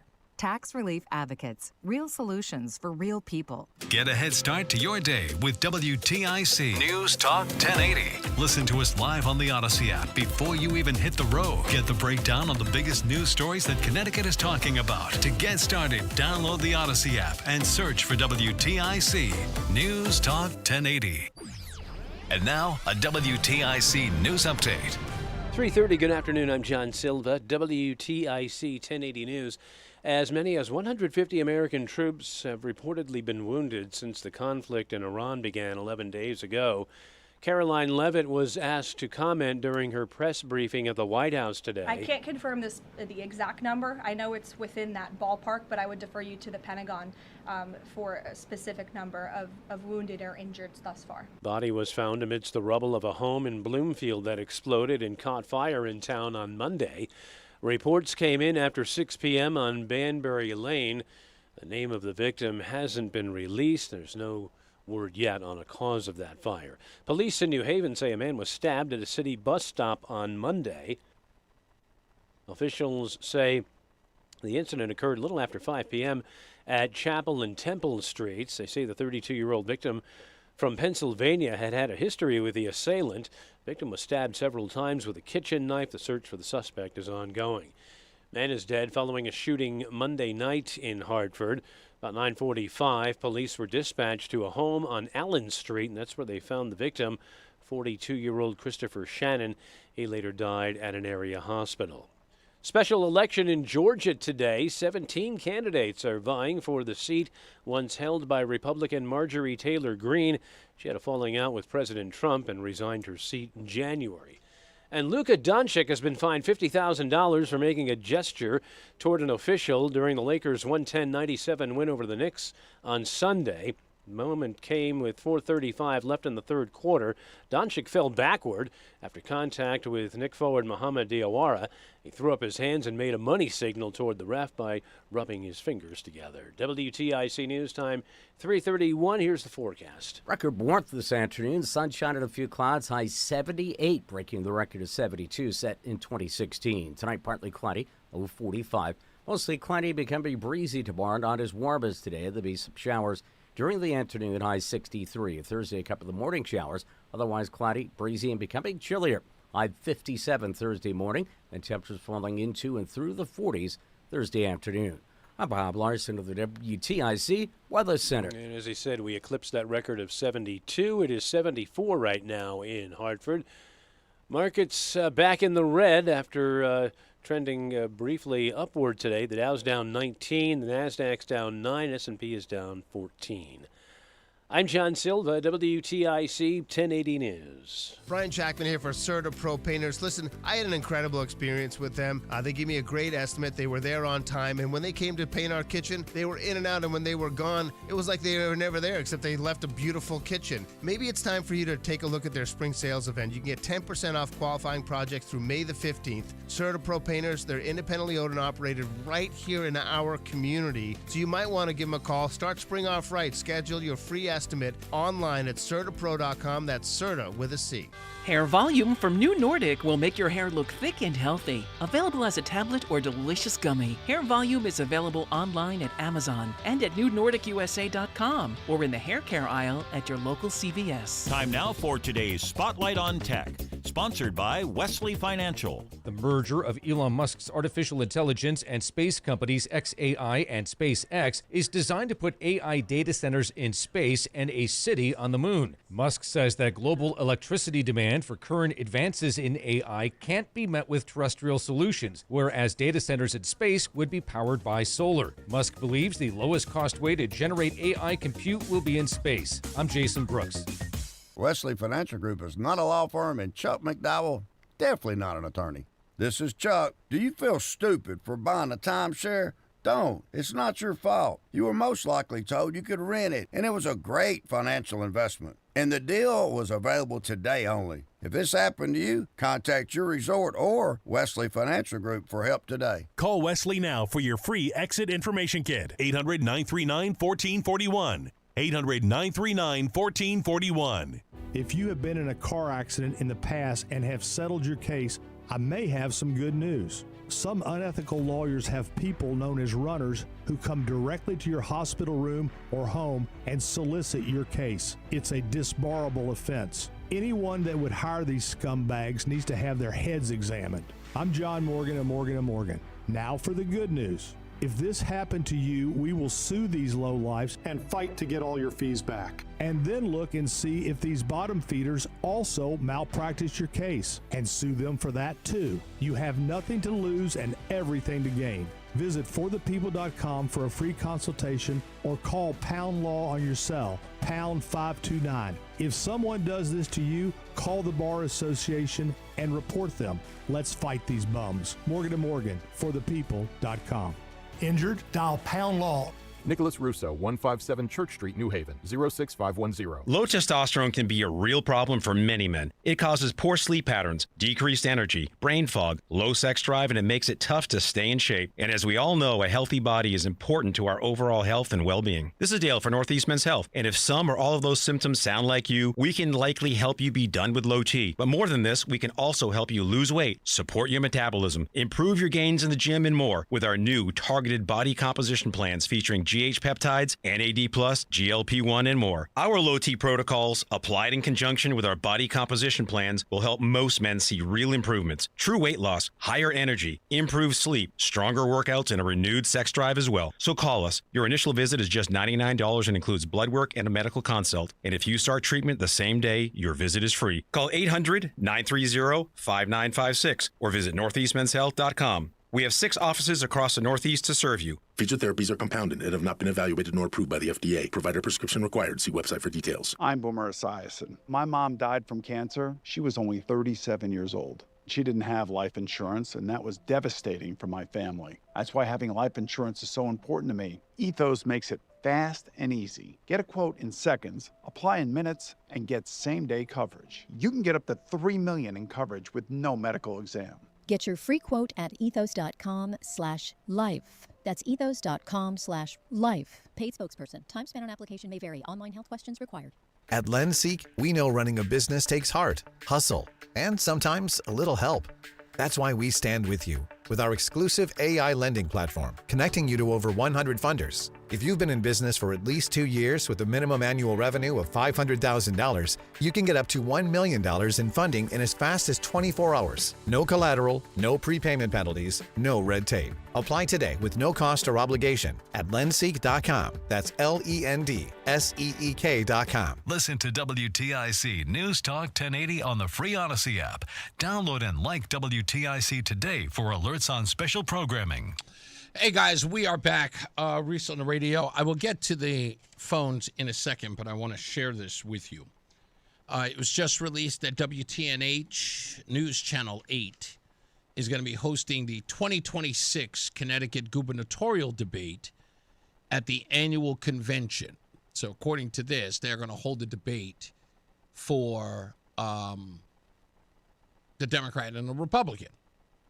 And this was a part of their press release, and I thought this was important to mention. It says, potential high-profile issues facing the candidates. First is affordability and cost of living, strategies to address rising household costs, wage growth, tax burdens, and economic competitiveness.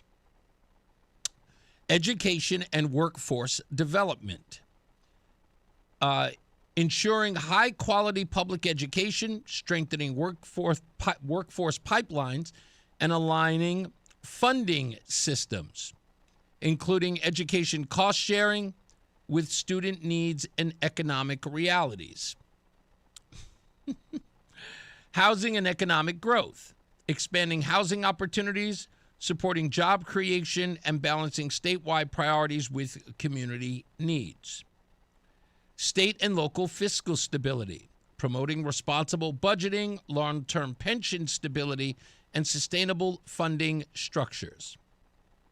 Infrastructure and climate resilience, investing in transportation, flood mitigation, energy reliability, and climate adaptation in order to protect residents and support growth. And last, public safety and health care, strengthening support systems, enhancing resources, and investing in patient care to meet rising demands while also ensuring systems accountability and effectiveness. Now, why am I mentioning this? To the average citizen who is not very political, you would find nothing wrong with that list. But there are a lot of problems with the list. I hope WTNH rethinks these questions. I know they write that there are potential high-profile issues facing the candidates, but they should have never given descriptions. Their descriptions are all leftist positions. There is nothing moderate about them at all. And WTNH should consider it. Read it again. Whoever your copy editor is, read it again. I am not a partisan hack here. I know why you're asking the question, or at least you're bringing them up in the way in which you are. This is nothing more than an opportunity to kneecap the Republican candidate, should these questions be asked. I can go straight to, promoting responsible budgeting, long-term pension stability, and sustainable funding structures. I love the housing and economic growth. Expanding housing opportunities? To whom? Supporting job creation? Supporting job creations? Well, that would imply that the conversation is going to be about lowering taxes. Is that a part of the agenda here in Connecticut? It's never been. And by the way, if I may say so, all of these questions can be asked right now by the incumbent or to the incumbent. Shouldn't they? Why wait for the debate in October? Why not ask now? Anyway, I just figured I'd bring it up. October 27th, folks. We'll see what happens. 860-522-WTIC. Let's go to Lori. Hello, Lori. How are you? Hey, Reese. I was just thinking, these new pieces of legislation are just giving people excuses to, if people are looking for reasons to move out of the state, they are finding them. And I'll tell you, a friend of mine moved to South Carolina to escape the whole vaccination schedule because she wanted to be able to have control over the vaccinations her daughter would receive. Wow. Now, here's the other thing, too. Oh, she and her whole family, and then her mother, father, sister, they all left. And then if you look at a map that I saw this morning on a podcast, it showed the states that are draining people and where those people are moving to. Yes. South Carolina is just flooded. Tennessee, South Carolina, Texas, although it seems like things are slowing down in Texas. But people are going to places where they're going to have more freedom to homeschool, to go by their own vaccination decisions. I don't know why this administration and legislation is so arse backwards. I don't know either. The other part is, you know what? It was so crazy. Brian Shackman, who fills in over at WFSB, he has a viral video online. I know you've seen it, Lori. He was the one who reported on how, the state of Connecticut is ranked 48th, right, in growth. Brian Shackman was actually delivering that on WFSB, where he fills in, I think on the weekends he's there. So anyway, so I see that and I go, okay, that's obviously abysmal. But with that, knowing that about the state, that conversation is never brought up. Like, I saw more people talking about the McCrory scandal than they did about Connecticut being ranked 48th in growth to the guy who's running an election to stay in office. How is that not the most important question? No, because why would they bring it up? Because it makes him look like he's doing a terrible job. So why would they even bring it up to him? I mean, it's infuriating. It's absolutely infuriating, and the low-flow voter will go right along with whatever the media tells them instead of doing any type of critical thinking. And I just want to dope slap every single one of them and then give them a hug and say, this is what you need to listen to. At 2 o'clock, turn into TICAM, and you'll actually get some real information. I appreciate you, Lori. God bless you. Bye, dear. You got it. Bye-bye. Let's go to Mark, who is calling from, where is he calling from? Great Barrington, Massachusetts. Mark, all the way up there. What's on, buddy? Hey, not too much. I just, can I make a comment about a short show you had on last week by any chance about the lobsters? Oh, yeah. There was right. So just to recap, what Mark's talking about was there was a gentleman who called in about the reason for the lobster shortage, I think in the Long Island Sound. Was that accurate? Yes, correct. And Okay. I lobstered with a very good friend of mine and a cousin of mine, one out of Niantic and one out of Waterford, from the middle 1970s until about 2010. Okay. And there's two main reasons why the lobsters were degraded so much. One was a disease called shell rot, and they think it was due to some kind of chemical in the water, and then overfishing, over lobstering, I should say, because most states have a limit on the amount of pots, but the lobstermen got together with the state, and they had a historical limit. So whatever amount of pots they had at the time, they're able to keep. And I'll just quickly go over it for you. The run is from June through August, and that's when most of the lobsters are caught and most of the pots are out. And so anyway, there was some people that had 200 lobster pots, some 2,000, some 500.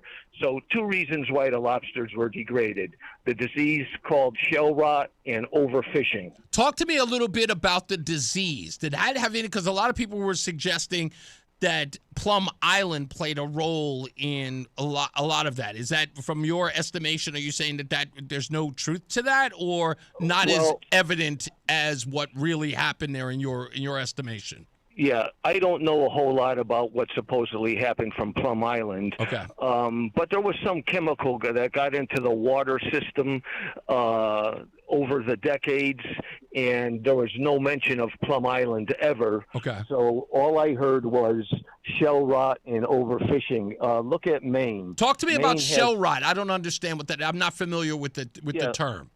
Well, it's a disease that affects the shell, and it first shows up as a little spot on the outside of a shell. And then as it progresses, it almost looks like somebody dropped acid onto it, and it was degrading, and it would spread slowly, and eventually it would devastate the amount of lobsters. Yeah. And just as important, there was really no limitations because of that. Does it have any resemblance of like what you would consider like a flesh-eating bacteria kind of deal? Like when you said it's like acid, it sort of degraded the shell. Would you something like that? Well, yeah, you could say that, but it was a little different. But there was no doubt once it got past the stage of just a little dot and spread, the shell became uneven, and for lack of better terms, it didn't look right. Gotcha. And you knew exactly what it was. Okay. So I just wanted to get that straight. When I heard it, I says, well, that's not really the reason why it happened. It was because of the overfishing and the disease called shell rot, and who knows what else. What about the claim that he was making about a lot of the lobsters are just not as big as they used to be? Is there any truth to that from your experience? Well, put it this way. I haven't lobstered since 2010, so I really wouldn't know, but we didn't notice that aspect of it when the shell rot started. I gotcha. What got you into that business? What got you into that business? Was it just a job with your friend, or? Yeah, it was a job with a cousin of mine. I had actually worked for the state while I was doing that. Oh, okay. And a very good cousin of mine and a good friend of mine were both into it, for lack of better terms. Yeah, and you're just buddies getting together and doing it. Exactly right. And one during the run, June, July, and August, my friend ran about 1,000 to 1,200 pots. Wow. And my cousin ran 200 or 300 pots. So. I guess it would have. It sounds like it's exciting. I kind of see, guys who are fishermen. They seem to love it. It's not my cup of tea, but you know what? Who am I to judge them? If that's what you love and that's what you're into, that's cool. Thank you, buddy. Yes, go ahead, real quick. And one other quick issue, average citizen in this state at the time, you could get a license for 10 pots, and you weren't a commercial license, so anybody back then could have got a 10-pot license just for their own use. Oh, wow. And okay. Yeah. Thank you, buddy. I appreciate it. Okay. Thanks, Take Mark. care. Good talking. Hey, your best show on the radio ever. Mark, thank you. That's very kind. Thank you so much. Let me go to Steve is calling from... Oh, wait a minute. Hold on, Steve. Well, my bad. I didn't realize what time it was. Okay, Steve is going to hold on. We'll take a break. Thank you. I got to look up at the time now.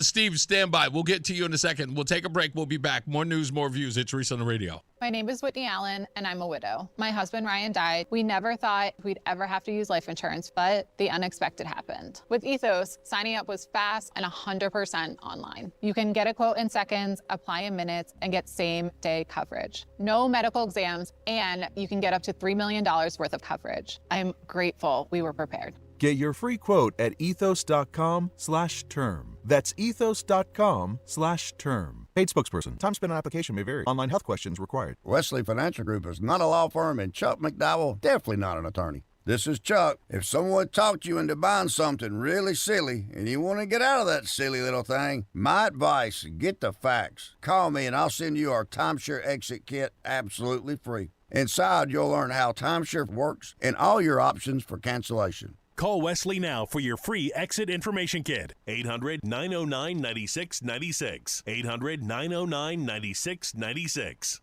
If you owe back taxes, listen carefully to rule number 1. Never go up against the IRS alone. They're cracking down, freezing bank accounts, garnishing paychecks, canceling passports. Even your home or business could be at risk. But here's what they don't tell you. The IRS has powerful tax relief programs that could save you thousands if you qualify. That's why smart people call Optima Tax Relief, America's #1 tax resolution firm. Nobody knows these programs like the experts at Optima. Their team of tax attorneys and licensed professionals have resolved over $2 billion in tax debt for people just like you. The IRS is not stopping, so don't wait. And don't take them on alone. For tax help you need, for tax help you can trust, call Optima today for a free consultation. Call 800-354-2840. 800-354-2840. 800-354-2840.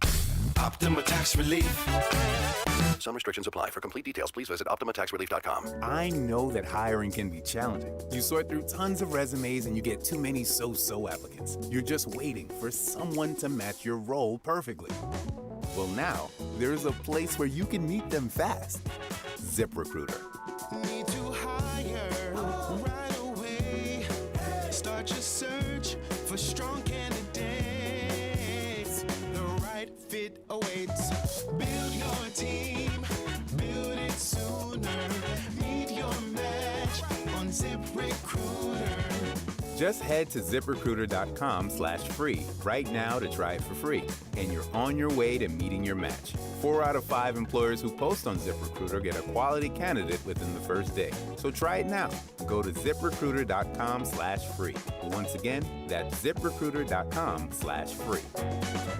Meet your match on ZipRecruiter. Try it free. It's Reese on the Radio on NewsTalk 1080 WTIC. All right, as promised, let me go to Steve real quick. By the way, are you guys following that story about the Iranian girls in Australia? No one's talking about that, which shows exactly how ridiculous some of these people are. Those Iranian girls are trying to not go back to Iran and are seeking asylum. And who was the person who stepped up and spoke to Australia and said to protect those girls and keep them in Australia? Do not let them go back. Yes, it was that guy, Donald J. He's a damn racist Trump. That's right. Goodness gracious, I can't believe these people. Steve is in Haddam. How are you doing, Steve? I'm doing good. So I was one of the recreational lobster guys. Oh, okay. And I did that in the 90s and into the 2000s until this, what they called the blight came and the shell disease. Okay. So the whole science behind it is kind of like the dequat thing. Oh. Where the state had decided that they were going to control these mosquitoes that were down on the shoreline. Okay. So they had these blocks of insecticide that was called Scourge, and they would go to the catch basins that would be down near the shoreline. That these structures hold water, and the mosquitoes breed in there. And they would drop these blocks of insecticide poison into these catch basins, and then that would leach out into the sound, into the tidal water and whatnot. And it turns out that, lobsters are closely related to bugs. They're like very close genetically. Mm-hmm. So this chemical was persistent, and didn't necessarily kill them. It just weakened them. Right. And Okay. once they were weakened, then their shells would become susceptible to this other problems. Is that the and get cell? little Is that holes in them. is that the shell rot the gentleman Mark was talking about? Yes, exactly. Okay. So what they were saying is and it's not a clear-cut case, Right. but But state whatever pretty it much was, stopped. whatever it was, Steve, it wasn't a natural occurrence, is what you and Well, Mark are this is saying. where the waters get muddied because Long Island Sound had a crazy, crazy high population of lobsters. There were lobsters coming out of everywhere. So some of the scientists were saying, okay, this is because the population is so dense that now they're spreading disease and, so, but be it as it may, they stopped using this scourge stuff. Right. Because But is it too I think little? it was Is it too little, too late that they stopped using it? It may be, but they could come back. Okay. I mean, they could come back. All right. So that's what I know from doing the lobstering. I mean, I would pull in traps, and they would be in the trap dead. Ooh. So they were live enough to make it in there, but they were weak. And it affected the meat too. The quality wasn't that good when they had these shell problems. But it's interesting you mentioned the whole DQuat thing. There's an article that I've read that Jeff Cordisco sent to me. He's the guy who runs the Eco Harvesters. We've had him on the show, and he sent it to me. And what you're talking about is very interesting because there's a bald eagle component in this as well with these chemical usage to get rid of things like hydrilla and other stuff, as you were talking about getting rid of bugs, that these people claim doesn't have any effects on the natural wildlife, and it sure turns out that it does. And it's only after the fact that they quit doing it that the damage is already done. But you think there's a possibility of a return of lobster. If you had to guess, how long do you think? I don't know. I mean, they're a slow-growing animal, Sure. so maybe 10, 20 years. Okay. I bet look, I'll take it as a homework assignment. I'll go do some research, and I'll call you back with some information. Steve, I'd to love tell it. you whether they have rebounded or not. Yeah, But the problem is the road to hell is paved with good intentions. That's right. People say, Steve, I got it. Hey, we're gonna. Yeah. I got to get the traffic, but thank you so much for the call and the explanation, buddy. All right, you have a good one, and I can't wait for your call back.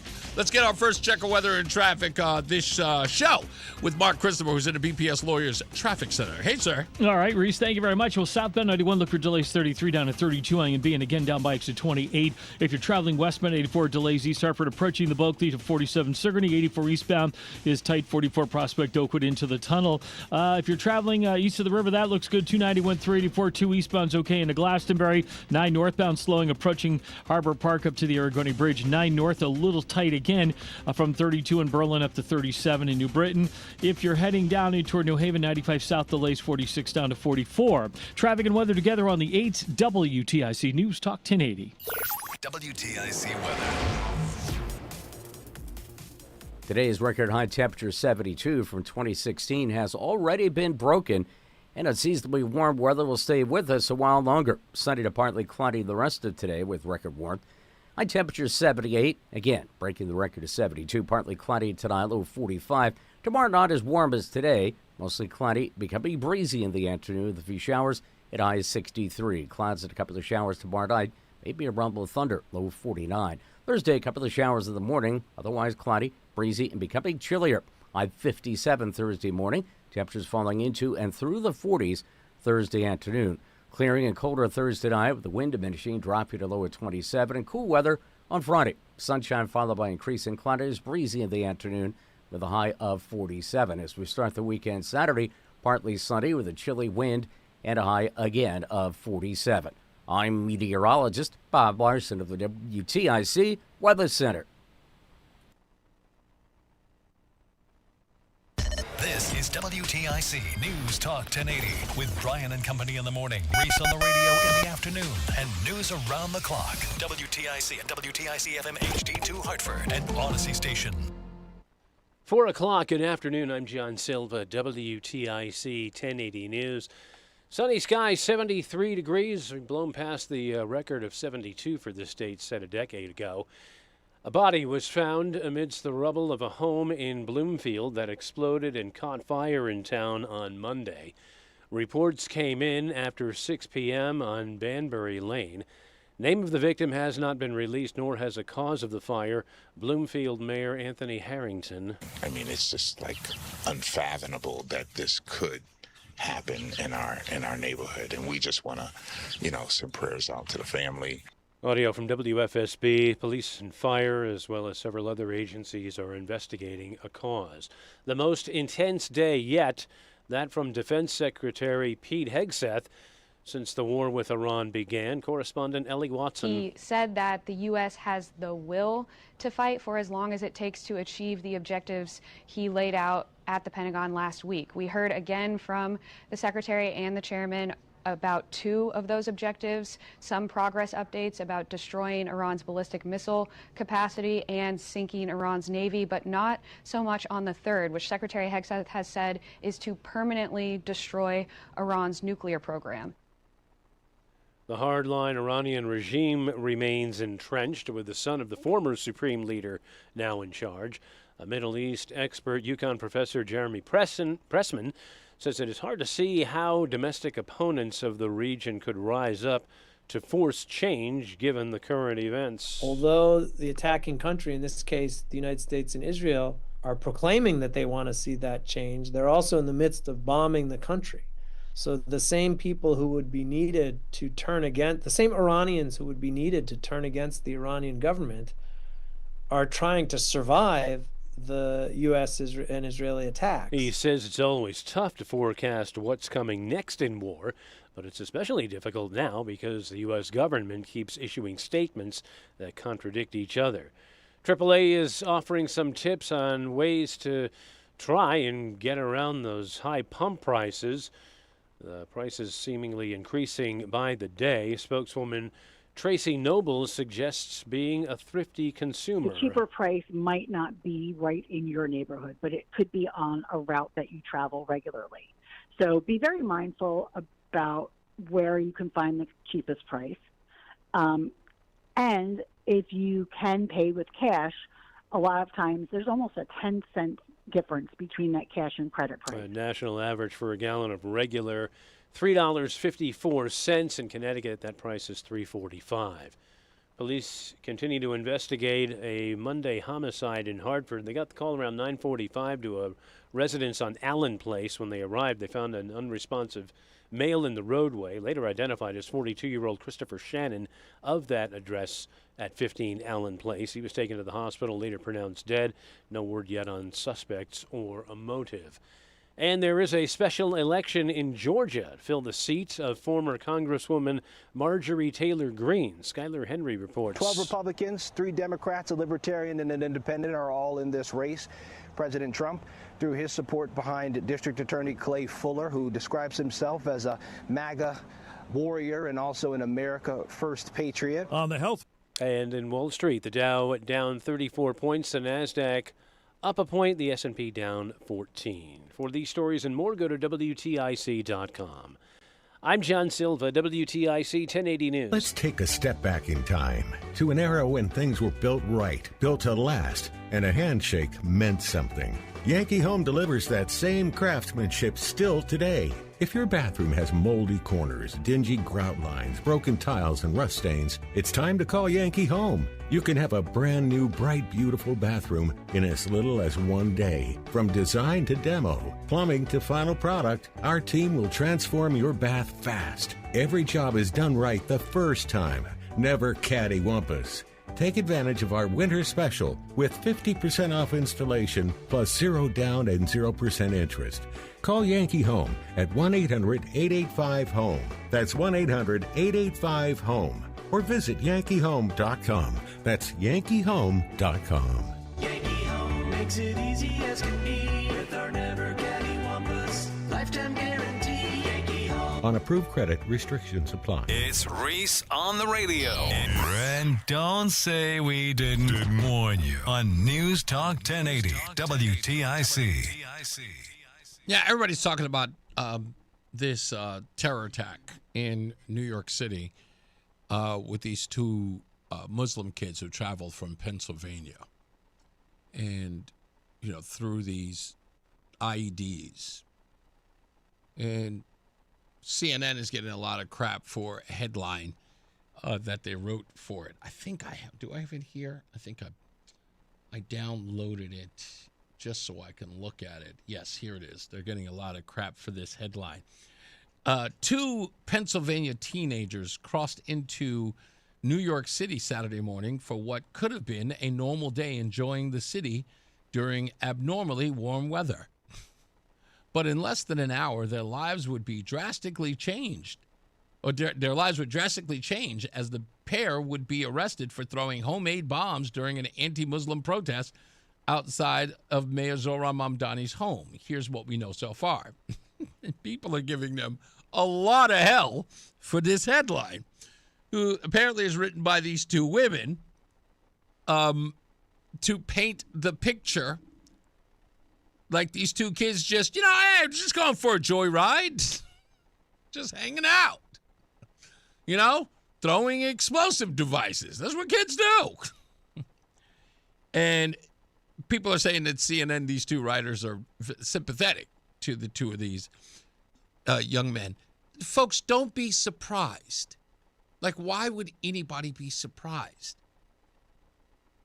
Drakkar Tsarnaev is an example that we all need to understand. Does anybody remember that cover of the Rolling Stone? I do.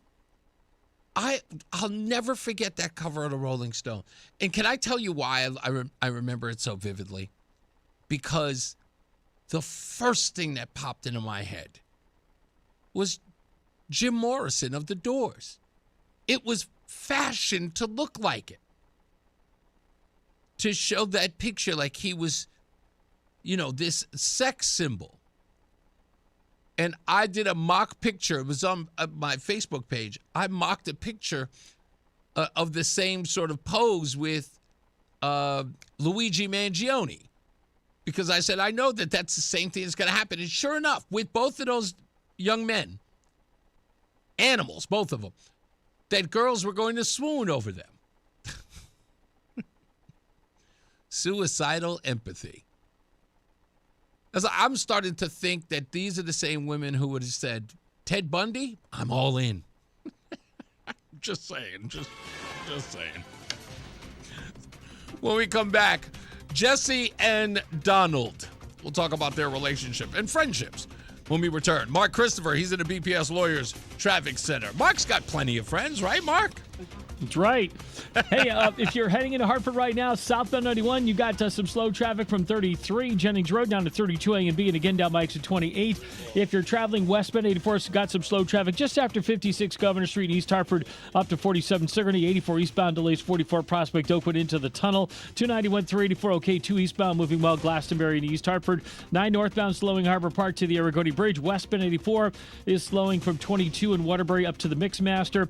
If you're heading on the southbound side of 95 in New Haven, a little tight, 46 down to 44 in New Haven. Traffic and weather together on the 8th WTIC News Talk 1080. WTIC weather. Sunny and breezy the rest of the afternoon. Record-breaking warmth. High 78. The record had been 72. We cruised past that a few hours ago. Partly cloudy tonight, low 45. Mostly cloudy tomorrow, becoming breezy in the afternoon with a few showers. High 63.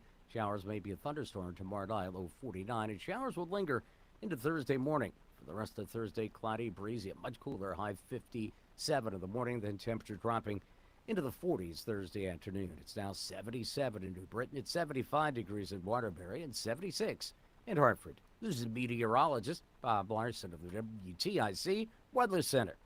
Wisdom teeth giving you trouble? Columbia Dental's expert oral surgeons specialize in comfortable and efficient wisdom tooth removal. Open 7 days a week. Call 860-645-0111 or visit columbiadental.com. I'm John Morgan of Morgan & Morgan. If you've been injured in a car accident, call America's largest injury law firm. For over 35 years, my mission has been to deliver more for our clients, to deliver more for you. If you or anyone in your family has been injured in a car accident, call us now, as the time to file a claim may be limited. Last year, more clients hired Morgan & Morgan than ever before, protecting America, fighting for you. Morgan & Morgan. Injured? Dial pound law. Nicholas Russo, 157 Church Street, New Haven, 06510. Are you struggling with hearing loss? Do friends and family complain that your TV is too loud? Are you tired of asking people to repeat themselves? If you want to hear clearly again, but don't want a bulky hearing aid that makes you look old, you need to try Atom X by Audion Hearing. The Atom X is a life-changing breakthrough, precisely designed by top audio engineers, fits comfortably in your ear, is nearly invisible, and lets you adjust your sound so you can hear conversations clearly, at home,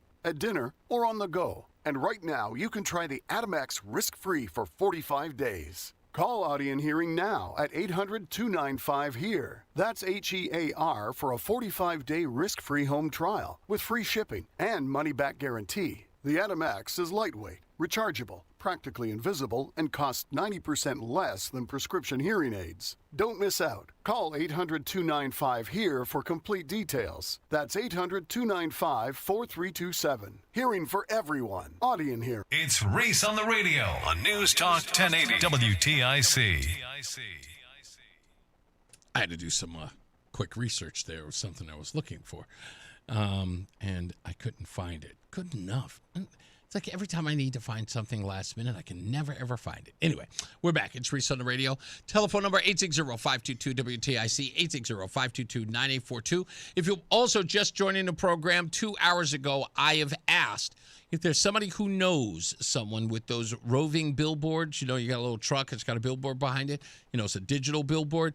Let me know. I need to rent it from you, and I will give you regular business. We're talking about doing it during all the nice months. You know, when it's nice outside and it's nice springy weather, we want to drive around town. Tell me what it takes to rent those from you, and I'll drive around with you and, you know, promote and talk to people in and around the cities. We're going to all of them, even the hood. That's right, even going to the hood. Okay, maybe that may make you shy. I'll just say. Like I said, if you know them, just go to reasonotheradio.com, scroll down to the comment section, let me know. If you know somebody with a roving billboard that is for rent, okay? I'd like to rent it out for a couple of weekends. A lot of weekends. That's honestly what I want to do. So let me know. If you know somebody and you just know their telephone number, you know, you've heard of one, you've seen one around. You're driving now, you see one. Just put it in my inbox at reasonotheradio.com and let me know. So I'm watching this video that everyone's playing after the passing of Jesse Jackson. And it's obvious that people want to talk about it because they feel like Donald Trump constantly gets the shaft about his relationship with the African-American community for years. And I have always said, I won't put the onus on Donald Trump. This isn't about Donald Trump.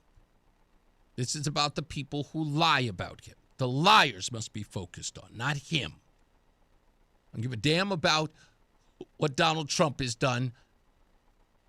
I had someone say to me the other day, Kevin Meggett, my buddy, Kevin, says to me, what about those black people that he didn't let in his apartment buildings?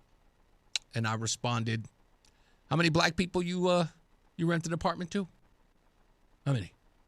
By the way, do you rent them to anybody just because of their color of their skin?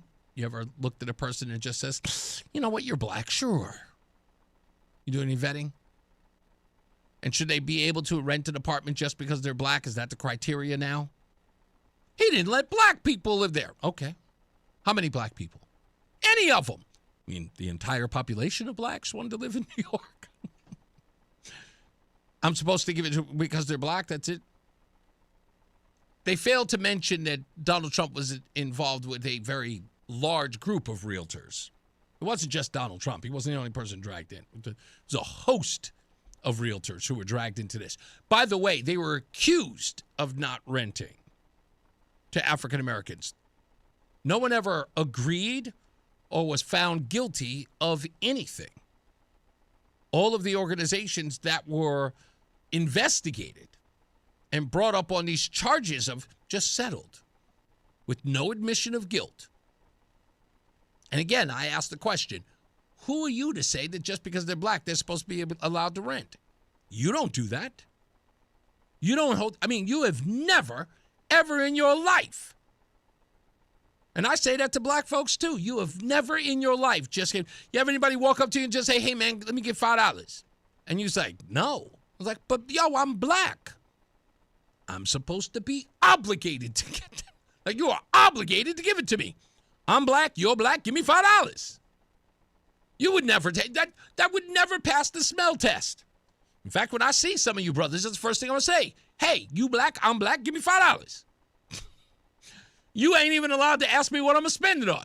Crack. That's what I'm going to tell you right to you. I'm going to spend it on crack. Give it to me anyway.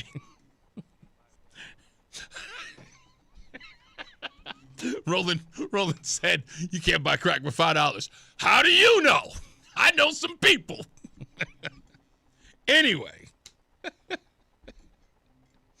my point was,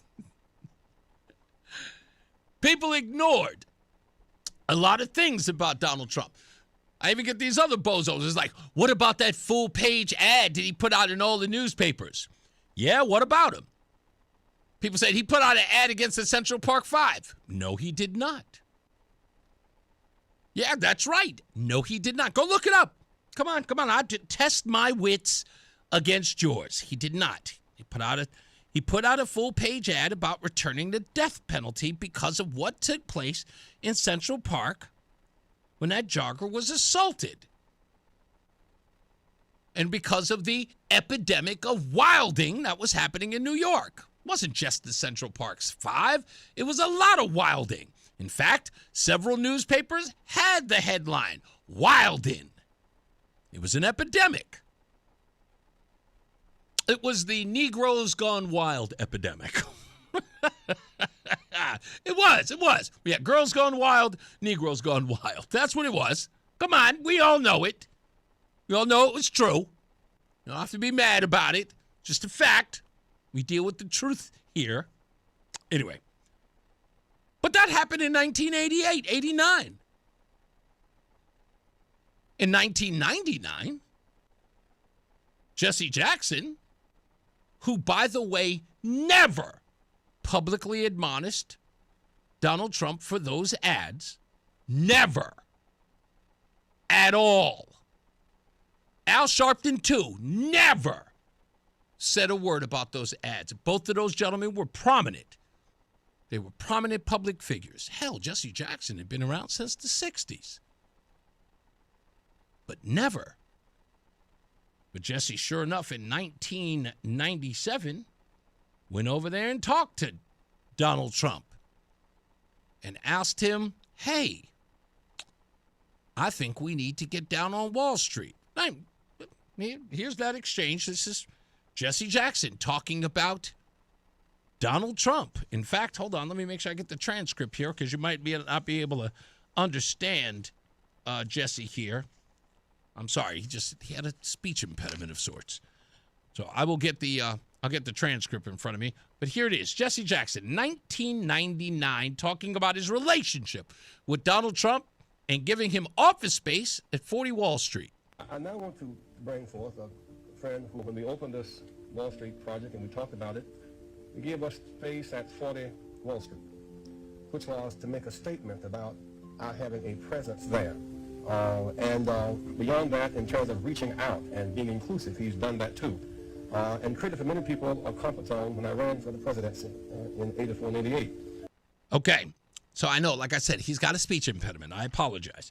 He says, now I want to bring forth a friend who, when we opened this Wall Street project and talked about it, he gave us space at 40 Wall Street, which was to make a statement of our having a presence there.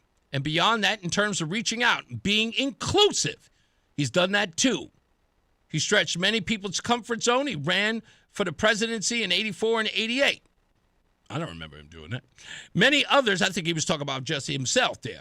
Many others thought it was laughable or something to avoid. He went on. And many others thought it was either laughable or something to avoid. He came to our business meeting here in New York because he has this sense of the curious and a will to risk to make things better. Who's an effective builder of building to the builder people. Last year he was a part of our workshop, of our panel workshop on what are the challenges and opportunities. And so a year later, Donald Trump, for a few minutes, challenges and opportunities to embrace the underserved communities. So there, he says he came out to our business meeting here in New York because he had a sense of curiosity and he's willing to risk and make things better. Who's an effective leader of buildings and with people. Last year, he was a part of our workshop panel, a workshop on the challenges and opportunities. So this, a year later, Donald Trump, and for a few minutes on the challenges and opportunity to embrace underserved communities. Well, it is an honor to be here, and I was with Jesse last year, and we had a lot of fun, and it was a little different. Jesse started off by saying, most of the wealth in this country is in the hands of a few. And I thought to myself, is that a bad thing? What's wrong with that, Jesse? And he said, listen, I want some office space in your building on Wall Street, because the wall on Wall will fall. And I said, it's okay, Jesse, I'll make a good deal with you. I'll get you some space. You'll pay about $40 a foot. And he said, no. I don't want to pay 40. So how about 30? No. It was the cheapest deal I ever made in the history of 40 Wall Street. Is that right? He got it for nothing. He's a very tough negotiator. You know that, right? Right, he's a terrific guy. We love him, and I'm here. Now, here's where it gets interesting. It's what Donald Trump says. He says, I know him and I love him. And then he says this. For him, and I will tell you, a large percentage of the people, and especially in construction, that are building these great jobs are black and minorities, and I'm very proud of it. We have close to 25%, and I think the number's going up, and they do a great job. There are no better builders than we have in New York, and a big percentage of that is black and minority folks. A big percentage of those. We have the best builders in New York City, and a large majority of that, a big percentage of that, is black and minority folks. So I never really listened to these bozos screaming and hollering about, but what about this? Yes, what about?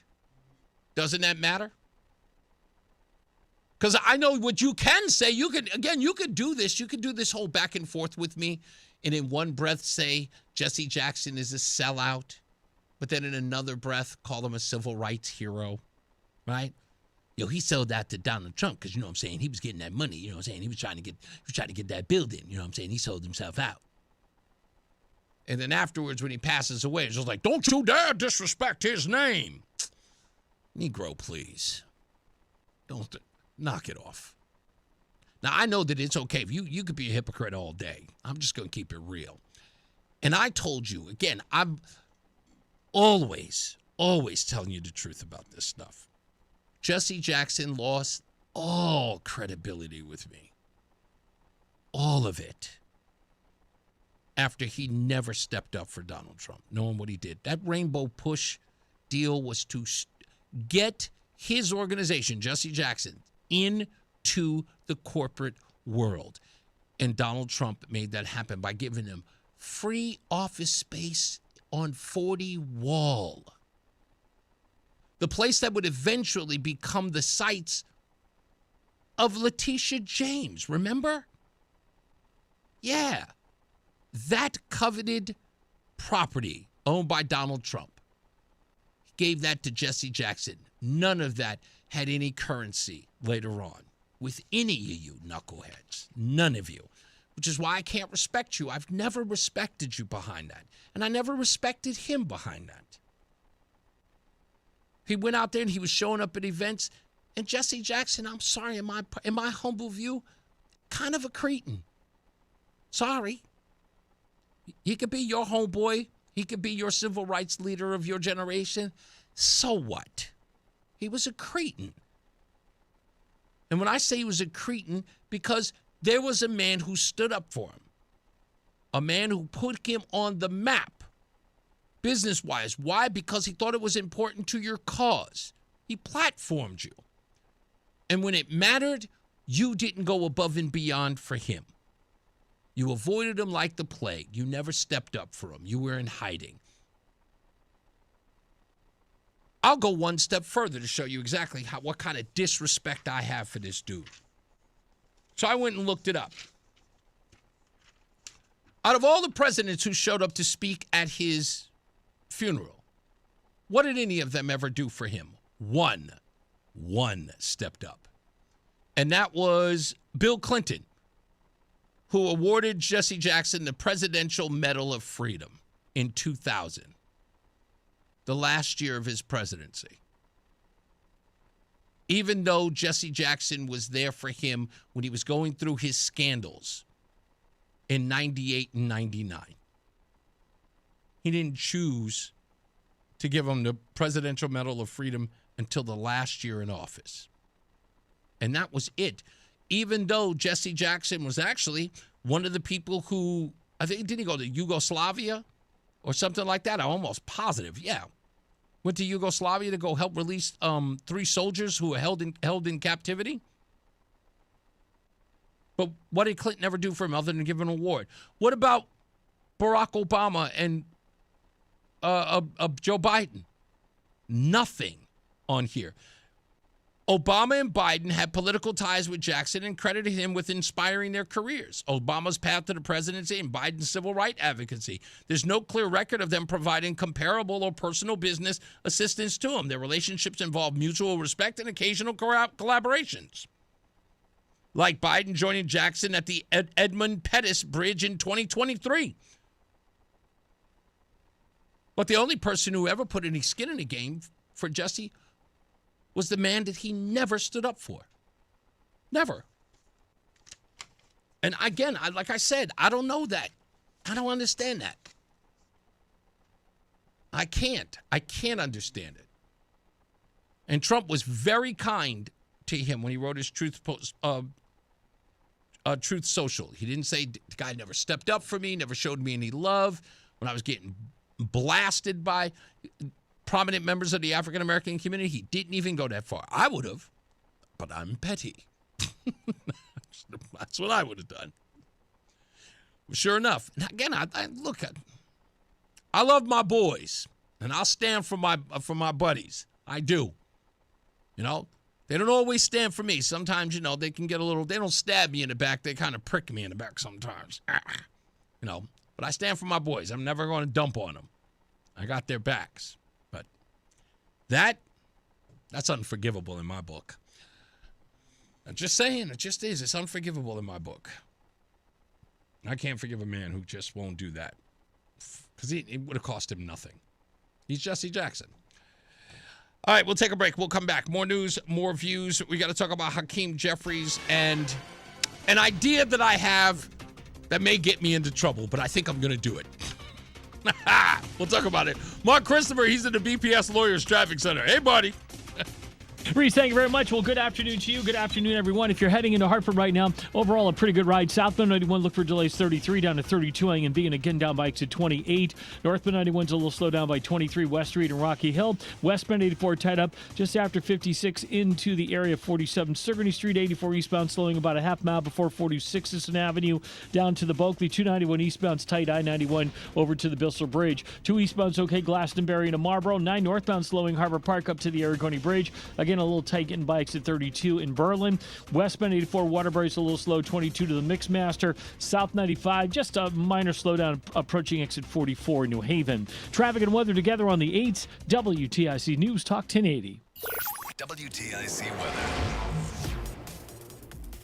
Today's record high temperature 72 from 2016 has already been broken, and unseasonably warm weather will stay with us a while longer. Sunny to partly cloudy the rest of today with record warmth. High temperature 78. Again, breaking the record of 72. Partly cloudy tonight, low 45. Tomorrow not as warm as today. Mostly cloudy, becoming breezy in the afternoon with a few showers at high 63. Clouds and a couple of showers tomorrow night. Maybe a rumble of thunder, low 49. Thursday, a couple of showers in the morning. Otherwise cloudy, breezy, and becoming chillier. High 57 Thursday morning. Temperatures falling into and through the 40s Thursday afternoon. Clearing and colder Thursday night with the wind diminishing, dropping to low at 27. And cool weather on Friday. Sunshine followed by increasing clouds, breezy in the afternoon with a high of 47. As we start the weekend Saturday, partly sunny with a chilly wind and a high again of 47. I'm meteorologist Bob Larson of the WTIC Weather Center. There's a lot happening in Washington and in your local neighborhood. Follow WTIC News Talk 1080 on the Odyssey app to keep up with the latest. And now, a WTIC News Update.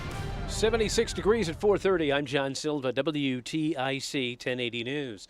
One person's dead following an explosion and fire in a home in Bloomfield on Monday. Police and fire responded to the house on Banbury Lane just after 6. House was leveled by the blast. The victim's name has not been released.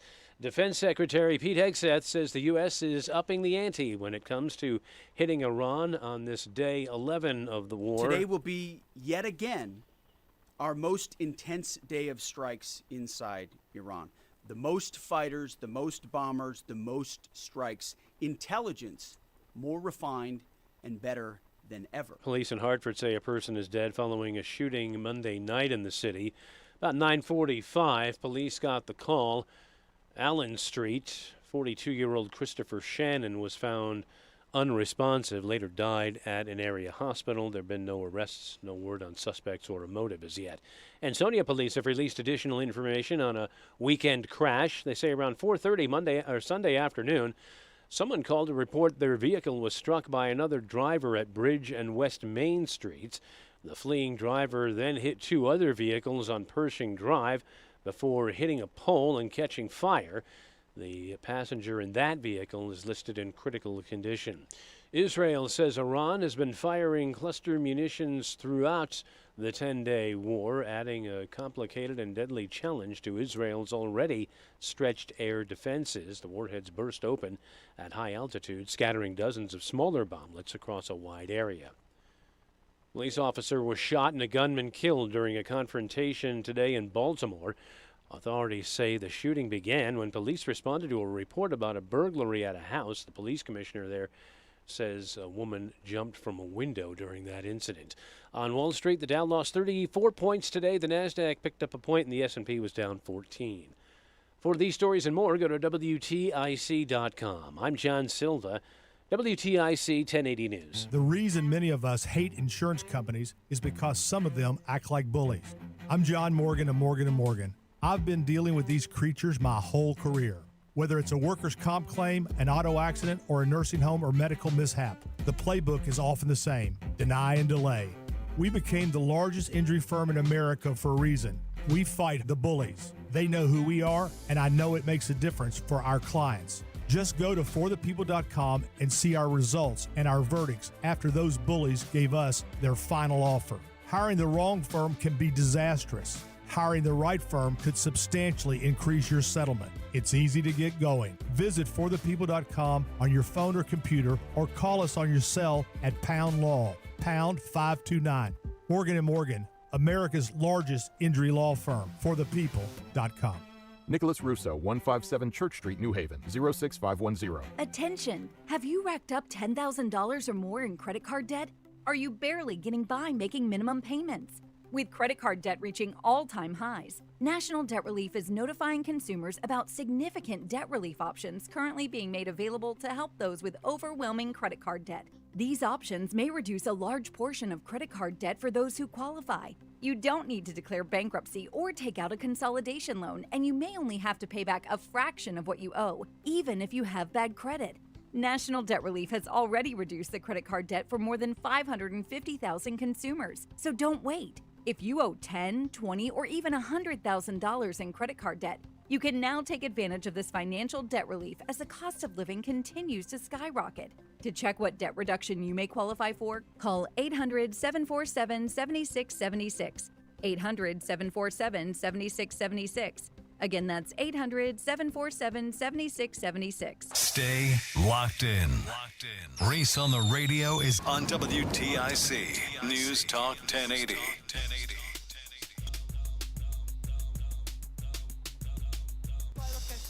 Yes, you do. Stupid as can be. This could very well be the stupidest person on the face of the earth. Stupidest thing I read today comes out of Los Angeles, California.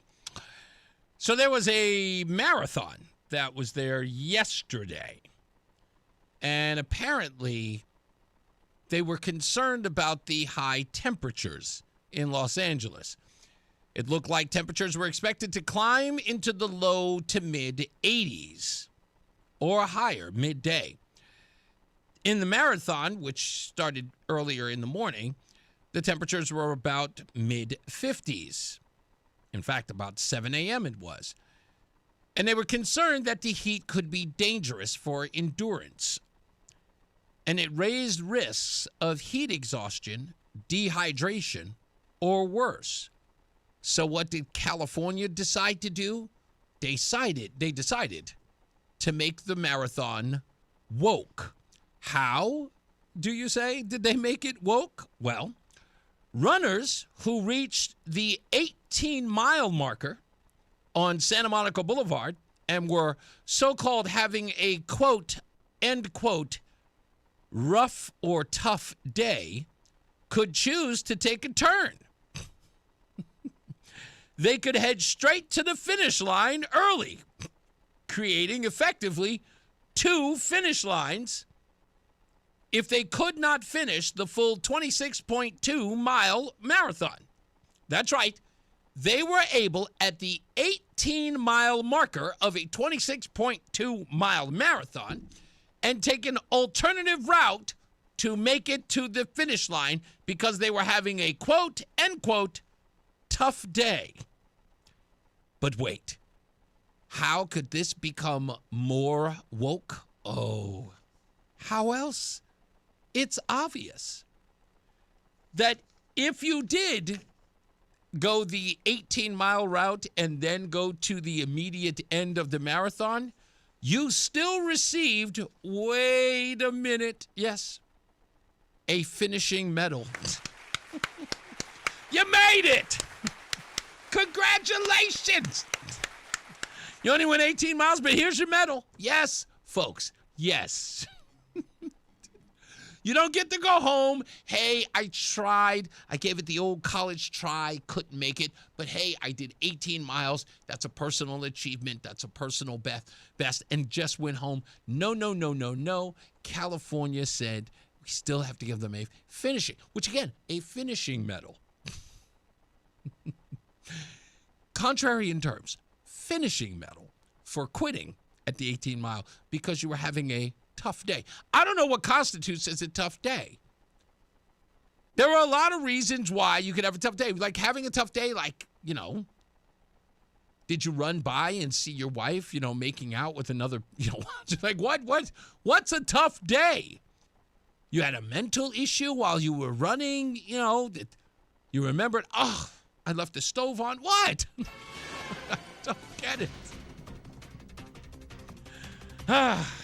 Finishing trophy. Let's get another check of the traffic and weather and who gets no participation trophy here. Mark Christopher's in the BPS Lawyers Traffic Center. Hey, Mark. I'm not going to even order a trophy case. I know there's no trophy coming, if ever. If you're heading into Hartford right now, this traffic report being brought to you by Columbia Implant Center in Manchester, and you're seeing the delays on the southbound side of I-91, 33 down to 32 IMB, and again 27 to 28. Westbound 84 is tied up approaching the Bulkley Bridge out to 47 Sigourney. 84 eastbound slowing about a half mile before 46th Avenue into the tunnel. 291 eastbound losing speed from I-91 over to the Bissell Bridge. 9 northbound Middletown slows Harbor Park to the Aragoni Bridge. Westbound 84 is loss of speed as you move up on 22 up to the Mixmaster in Waterbury. 84 eastbound some slow traffic in Newtown between exit 10 and 11 on the eastbound side of 84. And 95 South New Haven's losing speed between 44 and 43 in West Haven. Traffic moves slow, but your transformation shouldn't. Columbia Implant Center provides full dental implants in just one visit, open 7 days a week in Manchester to fit your busy life. Get your smile back today at ColumbiaImplantCenter.com. Traffic and weather together on the 8th WTIC News Talk 1080. WTIC weather. Record warmth this afternoon. Sunshine, breezy, high temperature 78, breaking the record to 72. Partly cloudy tonight after a pleasant evening, cooling down to low of 45 by daybreak. Mostly cloudy tomorrow, but still the warm side, becoming breezy. Afternoon showers, high 63. Showers may be a thunderstorm tomorrow night, a low of 49. Showers lingering into Thursday morning, and the rest of Thursday cloudy. Breezy and becoming much cooler, high 57 Thursday morning. Temperatures will then drop into the 40s Thursday afternoon. Right now it is 77 in Avon. It's 75 degrees in Manchester. 76 in Hartford. I'm meteorologist Bob Larson of the WTIC Weather Center. Join us this Sunday for Tumalo Financial, your go-to for retirement planning and taxes. Tune in to the father-son duo from 7 a.m. to 8 a.m. or catch replay from 5 to 6 p.m. Tumalo Financial, retirement planning with integrity on WTIC News Talk 1080. Hair Volume from New Nordic will make your hair look thick and healthy. Available as a tablet or delicious gummy. Hair Volume is available online at Amazon and at newnordicusa.com or in the hair care aisle at your local CVS. Brian Shackman here for CertaPro Painters. I don't know about you, but a fresh coat of paint makes me feel good. That's why you might want to get in touch with the folks at CertaPro Painters. And now is a good time. Ask about their spring sales event. That's 10% off qualifying projects through May the 15th. And they can do inside, they can do outside. They did our kitchen. Man, they were timely, they were clean, and they were so respectful to everybody in our family. CertaPro Painters, by the way, independently owned and operated right here in our community. So schedule your free estimate online at CertaPro.com. Again, that's Certa with a C. Hola amigos, Brad Evans here. Check out this booming voice and Pat Boyle on BetMGM tonight, covering the biggest sports stories from coast to coast, live and interactive on the free Odyssey app, discussing NFL offseason news and getting you ready for the madness in college hoops. BetMGM tonight with me, Brad Evans and Pat Boyle, live and interactive, Monday through Friday night starting at 6 Eastern, presented by BetMGM. Always live on the free Odyssey app and watch on YouTube at BetMGM tonight. If you own a small business, the pressure never lets up. Something's always coming at you. That's why business owners turn to LendSeek for funding. I don't need promises. I need options. LendSeek's AI platform showed me real funding choices. Now I can cover payroll, handle taxes, and go after growth opportunities without the daily stress. Up to $5 million with funding in as fast as 24 hours. No upfront costs. No prepayment penalties. Start ready, stay ready. LendSeek.com. LENDSEEK.com. The NAACP calls him, whoa, I don't think I'm allowed to read this. It's Reese on the Radio. Let's just say some people are not fans. On News Talk 1080, WTIC. I'm really not technologically advanced in any way or savvy at all. You tell me that I can find something online, you might as well be speaking Chinese to me. I don't know where I'm supposed to look. Yeah, that's because you don't check.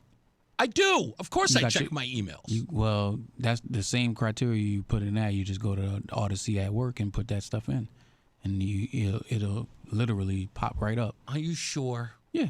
I don't believe that. Okay. I looked. I can't find it.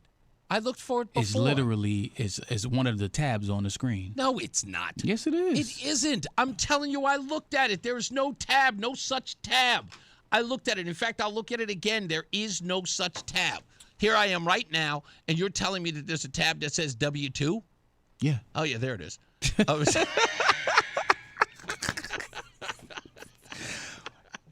Thank you.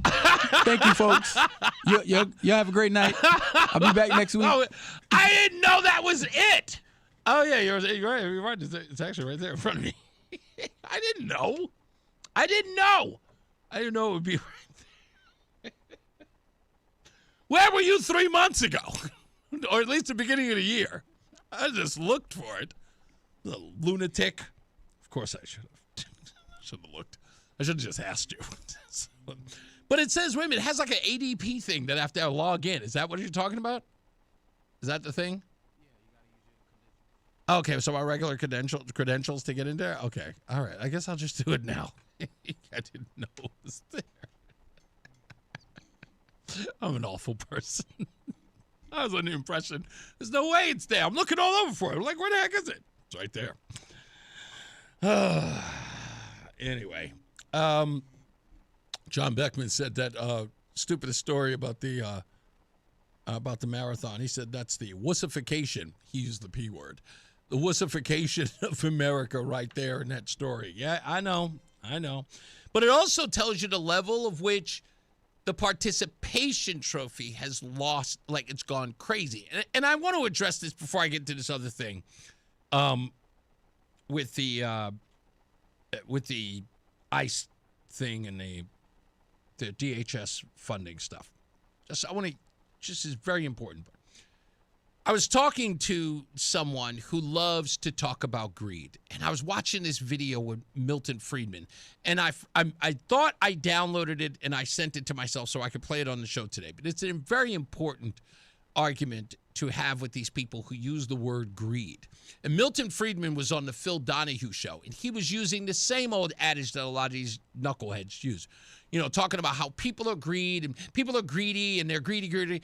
And Milton Friedman says it's always everybody else who thinks that they're not greedy.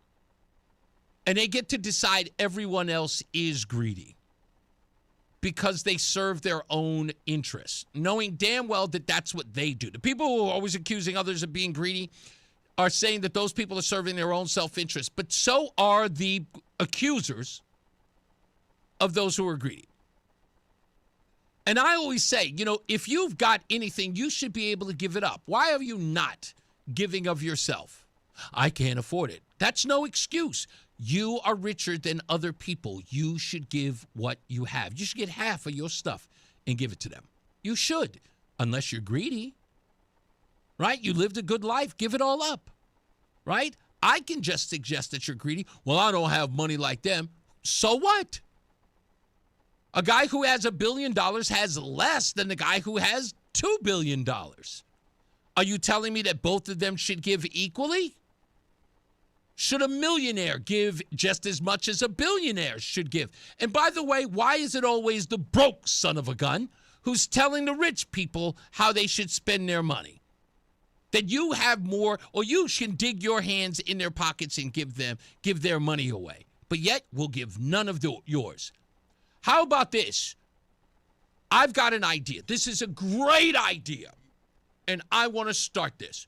Homeless people, I want to advocate on your behalf. If you don't have a home, you don't have a job, I want you to go after people who do. I want you to start admonishing working people and people with jobs and a place to live. I want you to treat them like those people treat billionaires. Because you can reach them. You walk right down the street with them, and they walk right past you like you're nothing, right? They have no sympathy for you, just like the wealthy folks have no empathy for them. I say, forget about jumping over the middleman. Go right to the middleman. You see these people screaming and hollering, talking about the wealthy don't want to give any of their money. You don't either. I see you every day going right past me by the liquor store. Never once saw you give me $1. I demand satisfaction. I think if you talk about it, you should be about it. If you're the one telling everybody they're greedy, you should stop being so greedy. You got some extra money, huh? Did you have a party at your house? Huh? Did you have a Super Bowl party at your house? I demand satisfaction. You don't get to hold the Super Bowl party next year. Whatever that money was, that disposable income should be given to charity. And I say you must give it to her. You're a bad person. You're an evil, greedy person. I think we should demand that. I think that homeless people should unite. Call out the people with cars and lives and families and toys and vacation money. Yeah. Oh, you going on vacation? Oh, you're flying? Oh, that's amazing. I demand satisfaction. I don't get to do that. And you have it to spend, right? You've got it. You obviously do. I think you're being greedy. That's it. But Milton Friedman goes one step further. He says, why do you get to decide on who's greedy? Why should we trust you? You obviously have not, and I do believe this, if you are a bum, you can't seem to stretch $1, you can't turn $1 into $2, why would you make financial decisions for the rest of us?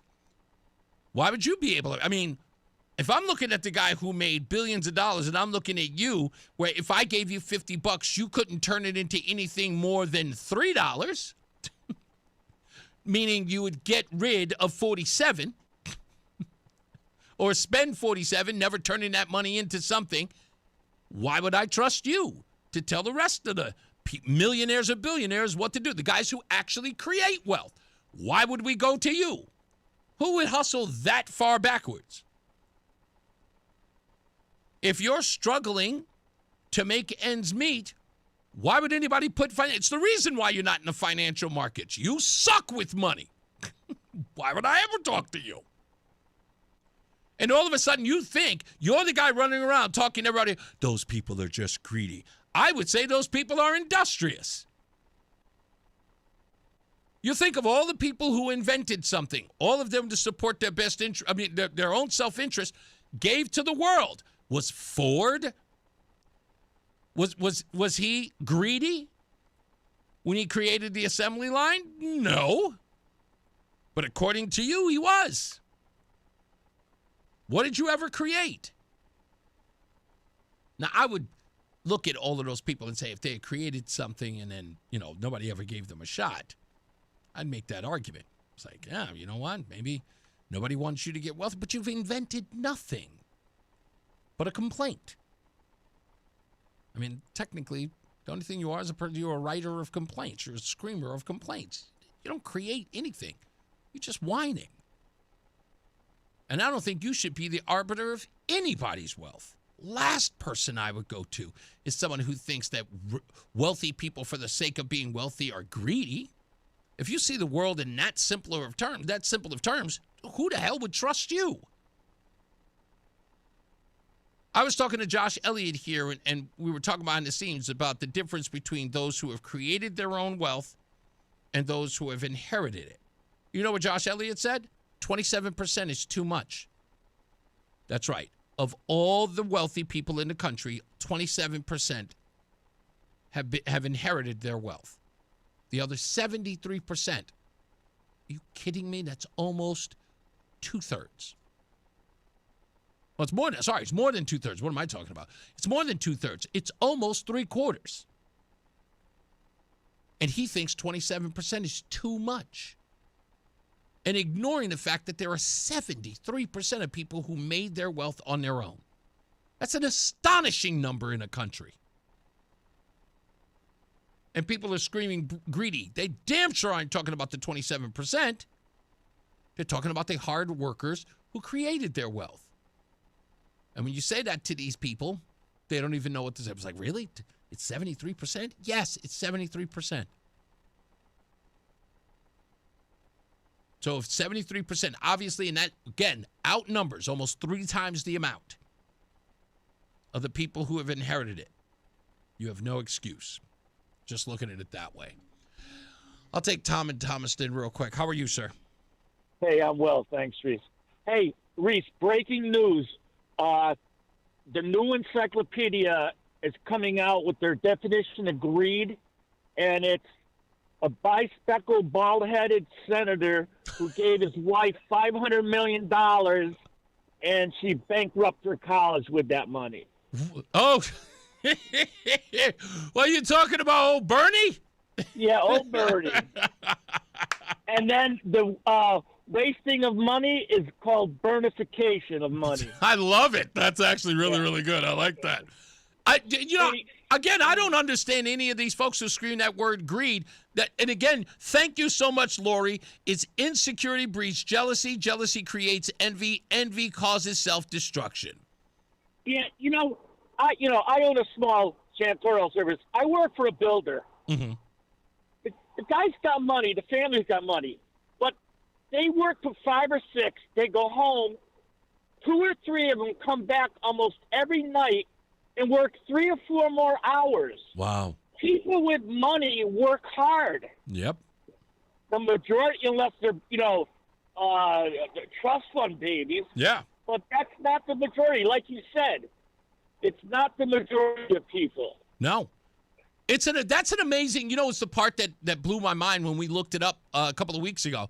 What blew my mind was that number. I thought that the divide would be, maybe 55 to 45. But to know that it's 73 to 27 of people who made it on their own, how do you not look at that and go, of millionaires, like wealthy people in this country, like 73% of them were self-made? I like those odds. Those are incredible odds. So, did I lose you, Tom? Oh, I think I lost them. Well, okay. That happens. We got to go to a break soon anyway. But yeah, these people, just calling people greedy is easy. And I think you expose yourself when you say that. You just hate the fact that they have it and you don't. I had to work. Just admit you're lazy. You don't want to have to do the things that you're supposed to do. You know what I heard, Roland? Do you ever watch that New York show? And I hate even promoting them by mentioning them. Do you ever watch that Charlemagne guy on his show? You ever watched it? It's a little clips or anything like that? Is he even there? Oh, I think he's in the middle of something. Well, that Charlemagne guy has got the show, The Breakfast Club or whatever it was. And I watched it, like sometimes his clips will come over my feed. And there was this one woman they had on that show, and she said something that even in my old age kind of blew my mind away. And I thought about it. I said, I have to accept the fact that sometimes the message doesn't always come from the places I want them to, but this one hit me. The woman says on the show, she says, the only people who are successes financially, like wealthy folks, are doing the things that they don't want to do. It's like if you do the things that you don't want to do, you'll be a success. And and she laid it out, having to get up early, having to work late, having to do the job that, that other people don't want to do.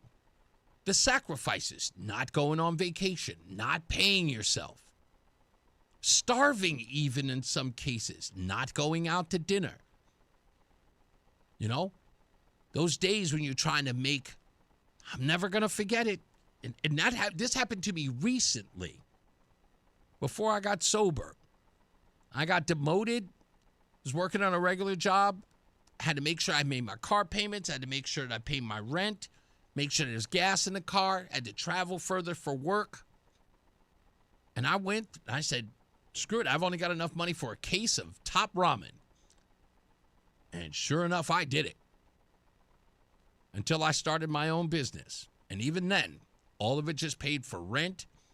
I didn't go anywhere. I didn't socialize. I didn't do any of that stuff. It was work and home or going to meetings.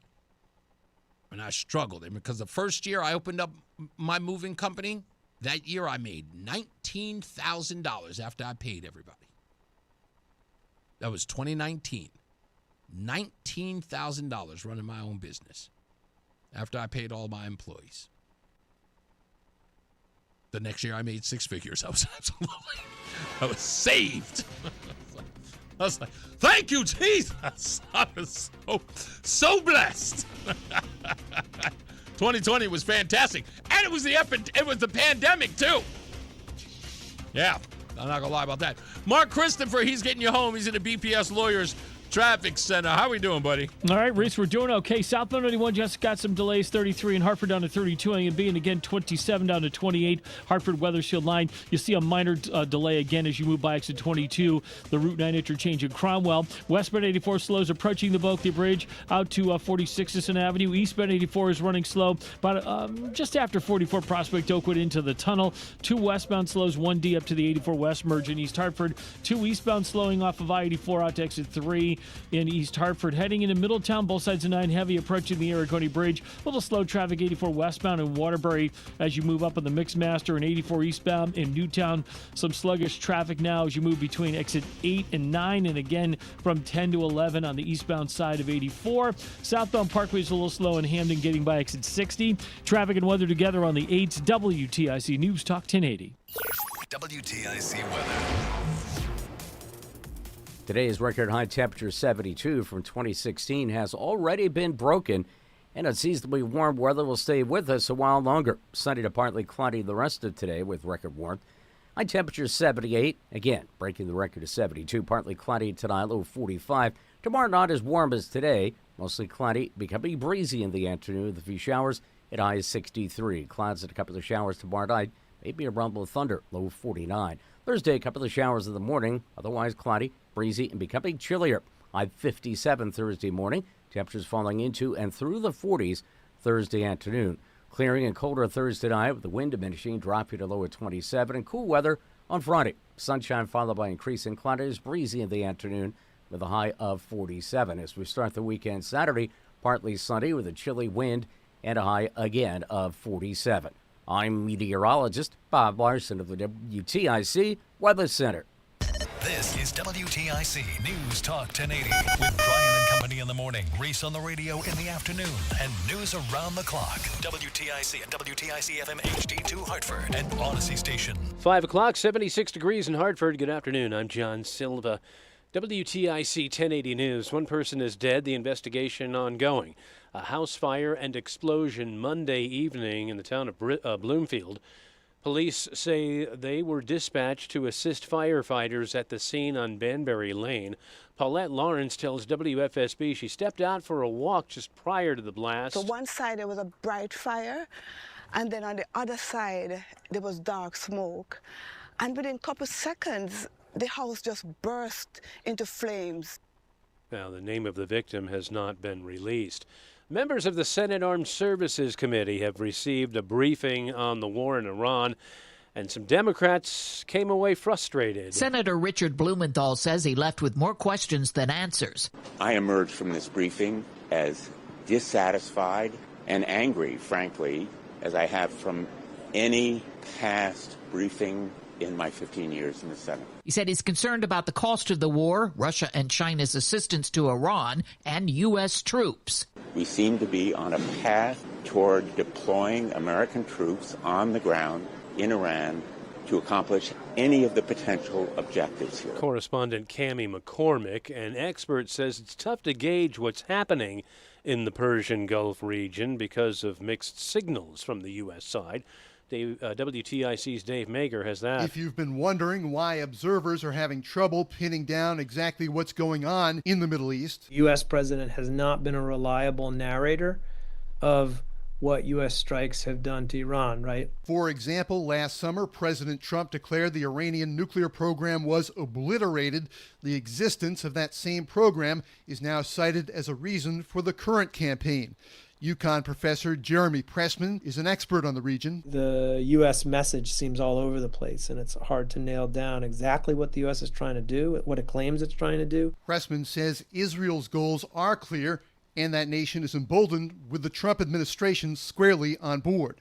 Dave Mager, WTIC 1080 News. And with all this going on in the Middle East, gas prices continue to rise, oil prices too. Greater Hartford AAA's Tracy Noble has this suggestion if you plan on filling up soon. If your car does not require a premium blend fuel, use the regular. So unless your gas cap specifically calls out premium fuel, use regular fuel, because there really is not any difference if your car calls for regular and you put a higher grade of fuel in. Motor Club says the national average for a gallon of regular is $3.54. That price in Connecticut averaging $3.45. Someone fired shots at the consulate in Toronto, U.S. consulate in Toronto. Frank Morano is the city's deputy fire chief. There were people inside the building. However, this building is highly secure, highly fortified, and there were no injuries. No suspects thus far. NYPD has arrested a person of interest after two men were pushed onto the subway tracks on Sunday. Michael Wallace reports. First, John Rodriguez was pushed onto the tracks at the Lexington Avenue and 63rd Street station on Manhattan's Upper East Side. He says he felt really scared and disoriented. Moments later, 83-year-old Air Force veteran Richard Williams was shoved onto the same tracks. Williams' granddaughter, Samantha Loria, says he's on life support with a brain bleed. The hardest part is that I'm not going to be able to hug him again. There have been 9 subway pushing incidents in New York City this year, compared to 19 all of last year. Michael Wallace, CBS News, New York. The taste of spring around here last few days may have some longing for a visit to the amusement park. Lake Compounce in Bristol doesn't open for the season until May 9th, but Human Resources Director Libby Dolman says they're ramping up their hiring. We're seeking more than 1,000 employees to join our team. We're hiring hosts for positions for food and beverage, lifeguards, security agents, rides. And she says all are welcome to apply. To do that, go to lakecompounce.com/employment. Dow down 34 points today. NASDAQ was up a point and the S&P down 14. For these stories and more, go to WTIC.com. I'm John Silva, WTIC 1080 News. Let's take a step back in time to an era when things were built right, built to last, and a handshake meant something. Yankee Home delivers that same craftsmanship still today. It's midwinter, and you can really feel it every time you walk by your old windows. Cold drafts sneaking in, warm air slipping out, and some mornings you can see your breath inside. It's time to call Yankee Home. Yankee Home's energy-efficient, high-quality windows are designed to keep the warm air in and the cold air out all winter long. And every job is done right the first time, never catty-wampus. Take advantage of our winter special. Buy 4 or more windows and get free installation or financing options like 0 down and 0% interest. Call Yankee Home now at 1-800-885-HOME. That's 1-800-885-HOME. Or visit yankeehome.com. Yankee Home makes it easy as can be with our never cattywampus lifetime guarantee. Yankee Home. On approved credit, restrictions apply. The hour that packs a punch. It's Reese on the Radio on WTIC News Talk 1080. News. Today in music news, turning 43 years old is that beautiful blonde bombshell from American Idol, Carrie Underwood. Beautiful woman. Robin Thicke turns 49, the R&B singer, son of Alan Thicke. Timberland, that's one of your boys, ain't he? Yeah, Timberland turns 54 today, record producer and hip-hop artist. Does a lot of work with Justin Timberlake, at least back in the days. Old Swedish rapper, singer, had the song Buffalo Stance back in the 80s, 90s. Nena Cherry turned 62 years old. Music producer, super producer, and co-founder of Def Jams, worked with Beastie Boys, Red Hot Chili Peppers, Johnny Cash, brought Johnny Cash back out. And, of course, multiple Grammy Awards. Adele, he was a producer of. That's correct. Rick Rubin turned 63 today. Also in music history, I got a Tiger by the Tail by Buck Owens is 61 years. Its anniversary today. Aretha Franklin's I've Never Loved a Man the Way I Love You, celebrating its 59th anniversary. Pilgrim by Eric Clapton, which came out in 1998, celebrates its 28th year. And we're not going to mention Miley Cyrus. It's only the 3-year anniversary of this album, Flowers. The song with Flowers, that's one everybody was singing back in the days. Before we go to traffic, I'm going to give you some news for you and your New York Jets. Wow, who do we get? At QB, standing 6'5", 235 pounds, who was already there. It's Geno Smith. No! No! That's it. I'm done. Geno Smith. You remember that time he got punched in the face by the defensive end? Yep. Yeah. You know what Geno Smith said? He said, I threw a punch back, but it was quickly intercepted. Let's get to the BPS Traffic Center with Mark Christopher. Hey, Mark. So you guys got yourself a 35-year-old quarterback? Yeah. Now, we're supposed to feel great about that. This guy is the worst. He decided to get better when he got to Seattle, got a good deal. Now we're bringing him back. Every time we bring him, it's a problem with the Jets with bringing back these old losers. Just why do we always get people at retirement? The only time this ever worked was with, what's his name? Curtis Martin. That was the only time we ever grabbed an old guy from another team and we actually did well. Curtis Martin used to play for the Patriots. Exactly. Yeah. And Vinny Testaverde, of course, from the old, horrible, sherbet colored Tampa Bay Buccaneers.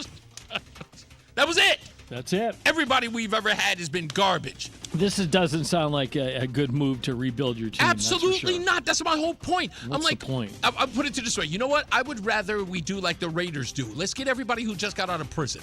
Why don't we just do that? Yeah, at least they're hungry to make the team. They're gonna play hard. Exactly. They want a paycheck. So exactly. I can't. There you go. I can't. What can you say? Hey, if you're heading into Hartford right now, westbound 84 tied up East Hartford approaching the Bulkley Bridge out to 47 Sigourney, 84 eastbound tied up 44 Prospect Oakwood into the tunnel. 91 southbound delays 33 down to 32 A and B, and again 27 to 28, a little slow again as you move Rocky Hill into Cromwell between 23 and 22 in the Route 9 interchange. 9 northbound slows Harbor Park to the Aragoni Bridge. Over to Waterbury, you'll lose a little speed, 84 westbound, 25A up to 25. And if you're heading down in toward New Haven, once again losing a little speed, getting by exit 50, heading toward the West Rock Tunnel on the southbound side of the Parkway. Traffic and weather together on the 8's WTIC News Talk 1080. Brought to you by Staples. Want a great way to boost your brand? Custom labels at Staples will help your packages pop, shipments stand out, and takeout boxes really take off. Shop now through April 18th and save 30% on all custom labels. Staples. That was easy. WTIC weather. Breezy warm the rest of this afternoon. Plenty of sunshine. In fact, record-breaking warmth. The high is 78. The record, which has now been broken, was 72. Partly cloudy tonight, low 45. On the warm side again tomorrow, though not as warm as today. Mostly cloudy, becoming breezy. There'll be some showers moving in tomorrow afternoon. High 63 showers. Maybe a thunderstorm tomorrow night, low 49. Showers will linger into Thursday morning. Otherwise, Thursday cloudy, breezy, and becoming much cooler. High 57 Thursday morning. Temperatures dropping into the 40s Thursday afternoon. Right now it is 78 in Windsor. It's 75 degrees in Farmington. It's 76 in Hartford. This is meteorologist Bob Larson of the WTIC Weather Center. At McDonald's, get 2 of your favorites for less. Enjoy 2 Filet-O-Fish, 2 10-piece chicken nuggets, or mix and match for $6. Real in 2 classics. Price and participation may vary. For all station contest rules, go to WTIC.com and click contests. That's WTIC.com and click contests. Brian Shackman here for Allaire Elder Law. Your life is busy. You're running around all over the place. You say, okay, do we need to take care of a will? See what our future's going to look like? You're like, I'll do it tomorrow. I'll do it next week. I'll do it next year. The thing is with this stuff, it's not a problem until it is. So maybe you should do what my wife and I did. We decided to do something about it, and we looked far and wide, and we arrived at attorney Haley Allaire and her team at Allaire Elder Law. They can help out with anything and everything. Power of attorney, wills, trusts, probate, life care planning, home care planning, Medicaid, whatever you think your needs are going to be, they will help you assess those, and then they will get the documents taken care of. They're local, they're not national, they're accessible. You get them on the phone, you can meet with them in person. Attorney Allaire and her team are the best. So if you want to settle this part of your life and have the confidence that no matter what happens, everyone in your family will be taken care of, then you need to get in touch with Allaire Elder Law. Again, it's AllaireElderLaw.com. That's ALLAIRE elderlaw.com. At LendSeek, we know running a business takes heart, hustle, and sometimes a little help. That's why we stand with you with our exclusive AI lending platform, connecting you to over 100 funders. If you've been in business for at least 2 years with a minimum annual revenue of $500,000, you can get up to $1 million in funding in as fast as 24 hours. No collateral, no prepayment penalties, no red tape. Apply today with no cost or obligation at lendseek.com. That's LENDSEEK.com. If you love sports, this is the show for you. It's You Better You Bet with me, Nick Costos. Weekday mornings 9 to noon Eastern on the free Odyssey app and YouTube at The Costos. Bringing you the biggest NFL news, guests, and notes from the offseason while getting you ready to win the madness of college hoops. It's You Better You Bet with me, Nick Costos. Live and interactive Monday through Friday, 9 a.m. to noon Eastern, presented by BetMGM. Download the Odyssey app and listen from anywhere for sports talk from people who love sports. It's Reese on the Radio on News Talk 1080 WTIC. I'm absolutely done with the Jets. We're done. We are done. Our relationship is over. Over. It has been 30 years. They keep making – at this point, why not just give the team to Dan Snyder? Why not just do that? Let's give it to him. In fact, I want a partnership. Let's sell the team to Dan Snyder and Jerry Jones, just because both of them they're better losers than Woody Johnson is. I'm just done. I can't deal with it anymore. Geno Smith, you're bringing back like we're trying to find a quarterback, and we're looking through the NFL, and we're going, there were no free agents that we could come up with. Oh no, there were.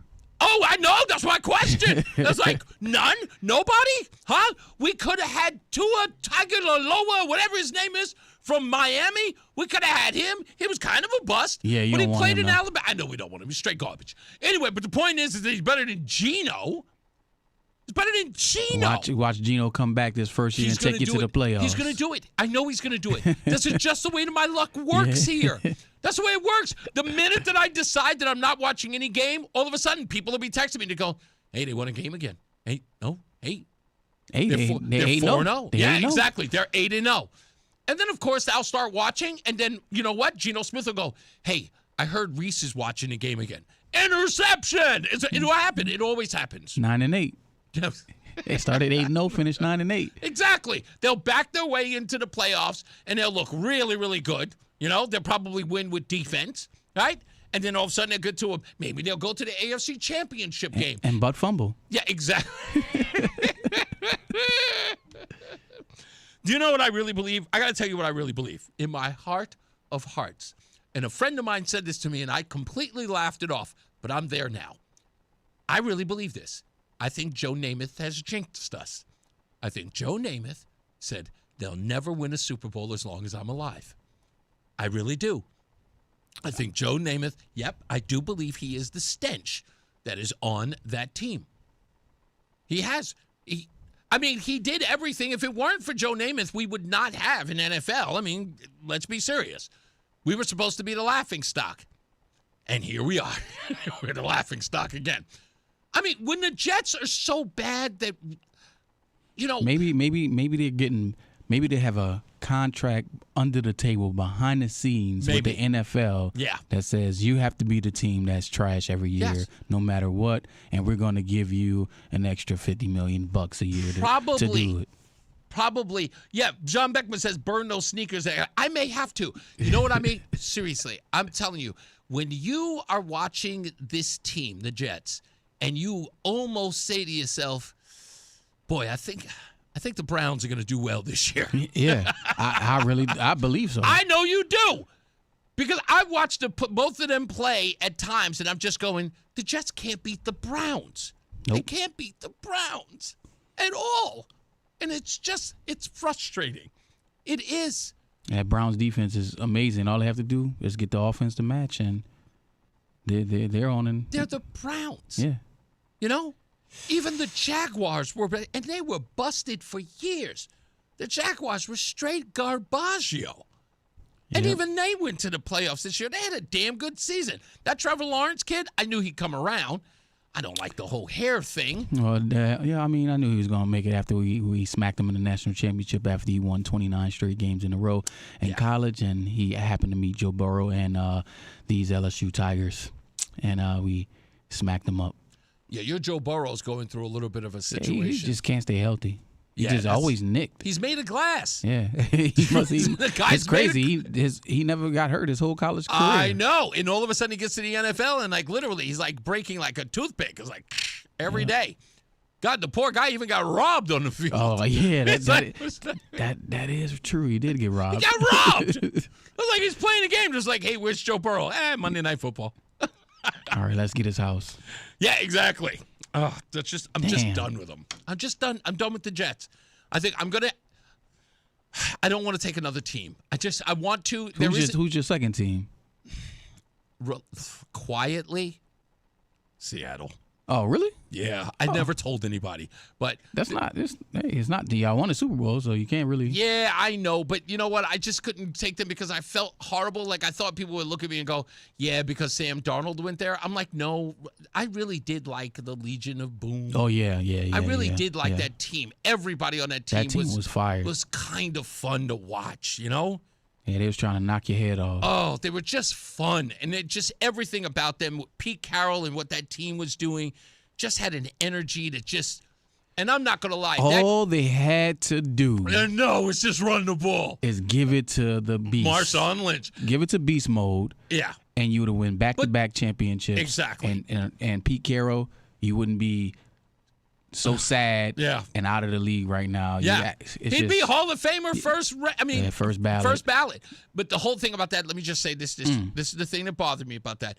And the reason why I was so reluctant afterwards is that game against the New England Patriots, everything about that game was going wrong for Tom Brady. Yeah. You know what I mean? Yep. Russell Wilson was throwing that ball up in the air. He was throwing it up for grabs. And that final drive. Yep, it dropped right in between two people. It dropped in between in two his guy's people, hands. and he fumbled the ball onto his body. Yep. Wasn't even a catch. The ball just lands on his body. It was like the football gods were just going, here you go. Here. You know, it's like, we want you to win this. And then you just snatch defeat out of the clutches of victory. I wish, because that very next play, they gave it was on the 7-yard line. They gave it to beast mode, and he went 6 yards all the way to the 1. It's it. That was it. Why couldn't he just score on that play? Or even, they could have done a bootleg. Yeah, bootleg Russell Wilson. Yeah. Bootleg, because everybody know that he's getting it. Play Exactly. action, bootleg, right around the corner. He probably would have been untouched. Walk-in touchdown. That's what I'm saying. Everything that they tried worked, even when it wasn't supposed to. They were supposed to win that.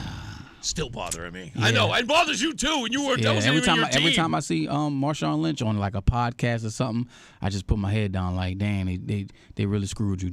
Yeah, they did. They totally did. Anyway, I can't. Anyway, you had to bring that news up to just make my day.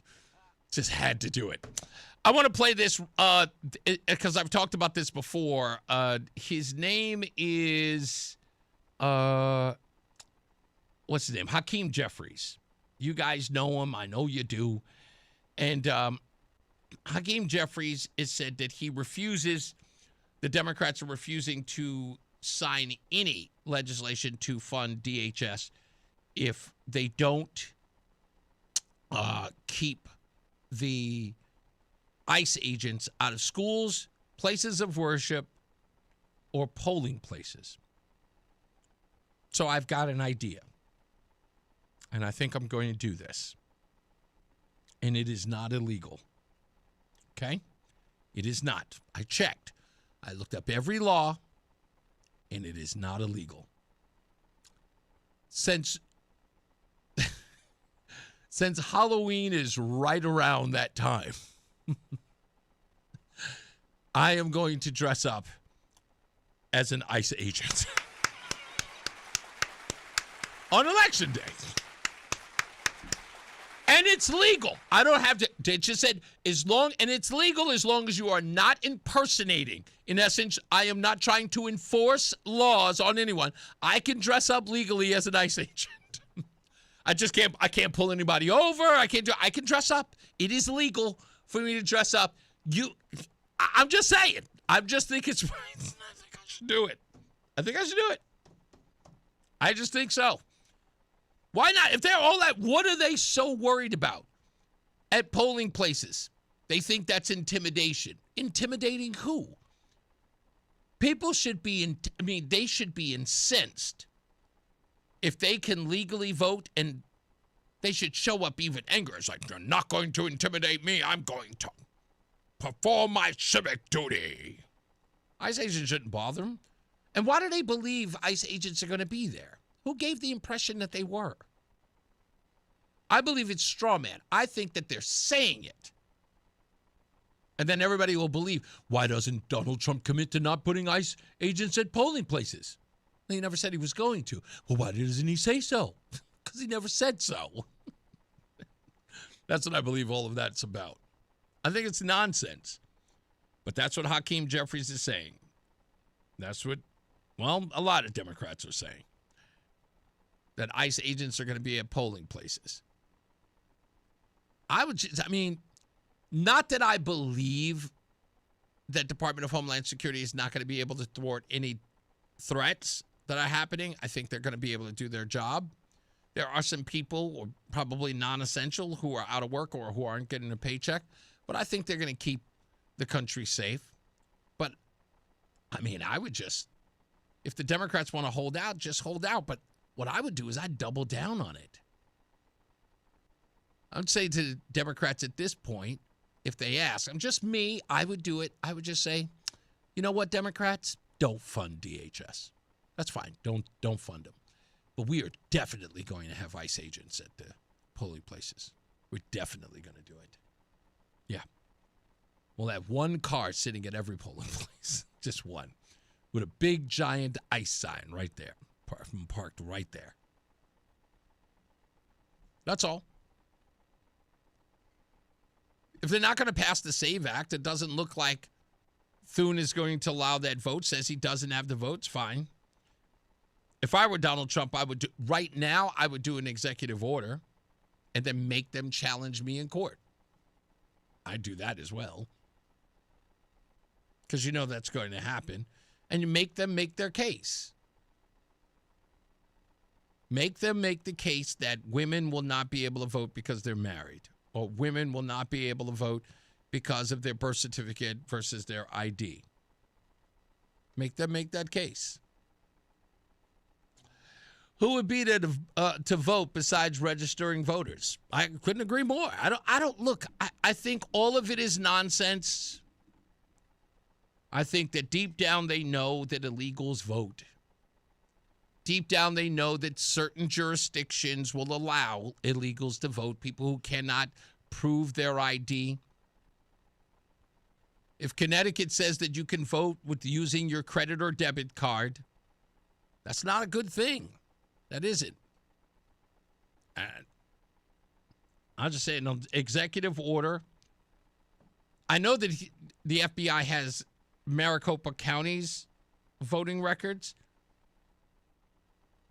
And I'm trying to figure out exactly. I didn't even really read that story because I just saw it yesterday. Maybe I should read that. Let's see if we could do that here in Connecticut. Boy, would that be great. We could just get a hold of them. That'd be fantastic. Well, I know we're going through a whole court case. I hope they don't flake on this.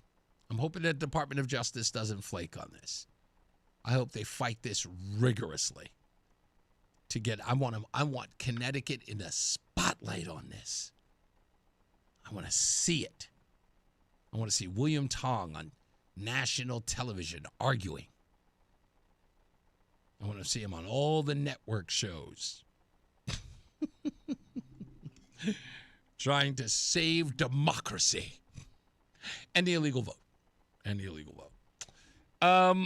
When we come back, I want to throw these bills out at you so you know what they are, the controversial ones. And I also want to lay out which news media outlets are asking the governor or any other elected officials about them. Because tomorrow at 10 o'clock, there is going to be a public hearing on homeschooling. And there are expected to be, at least the report I got, because you're supposed to, I guess you have to forward your testimony when you apply. And according to what I got, that there are hundreds, if not over 1,000 people who expect to attend tomorrow starting at 10 o'clock. I will be there. I'll roughly get there about 9:30. I'll be, setting up. So if you are online and you listen to this program, look out for me and quite possibly Roseanne. And we will go out there if you want to talk. We won't do any video. We'll just do audio recordings of you. We won't put you on camera or put you on blast, unless, of course, you ask to. But we'll get your recordings so we can play them on air. So we'll see you when we get out there. All right, let's get another check of traffic and weather. Mark Christopher is getting you home so you can get there early tomorrow. He's in the BPS Lawyers Traffic Center. Hey, Mark. All right, Reese, thank you very much. Well, you're heading southbound 91 in the winter, a little tight between 36 and 35. The 291 interchange, again, slowing 33 down to 32 A&B, and again, 27 to 28 on the Hartford-Weathersfield line. You'll lose speed again between 23 and 22 on the Route 9 interchange. Westbound 84 tight up East Hartford, approaching the Bulkley Bridge, out to 45 Flatbush. 84 eastbound is tight about a half mile before 46 Sisson Avenue into the tunnel. 2 westbound's a little tight as you merge with 84 West.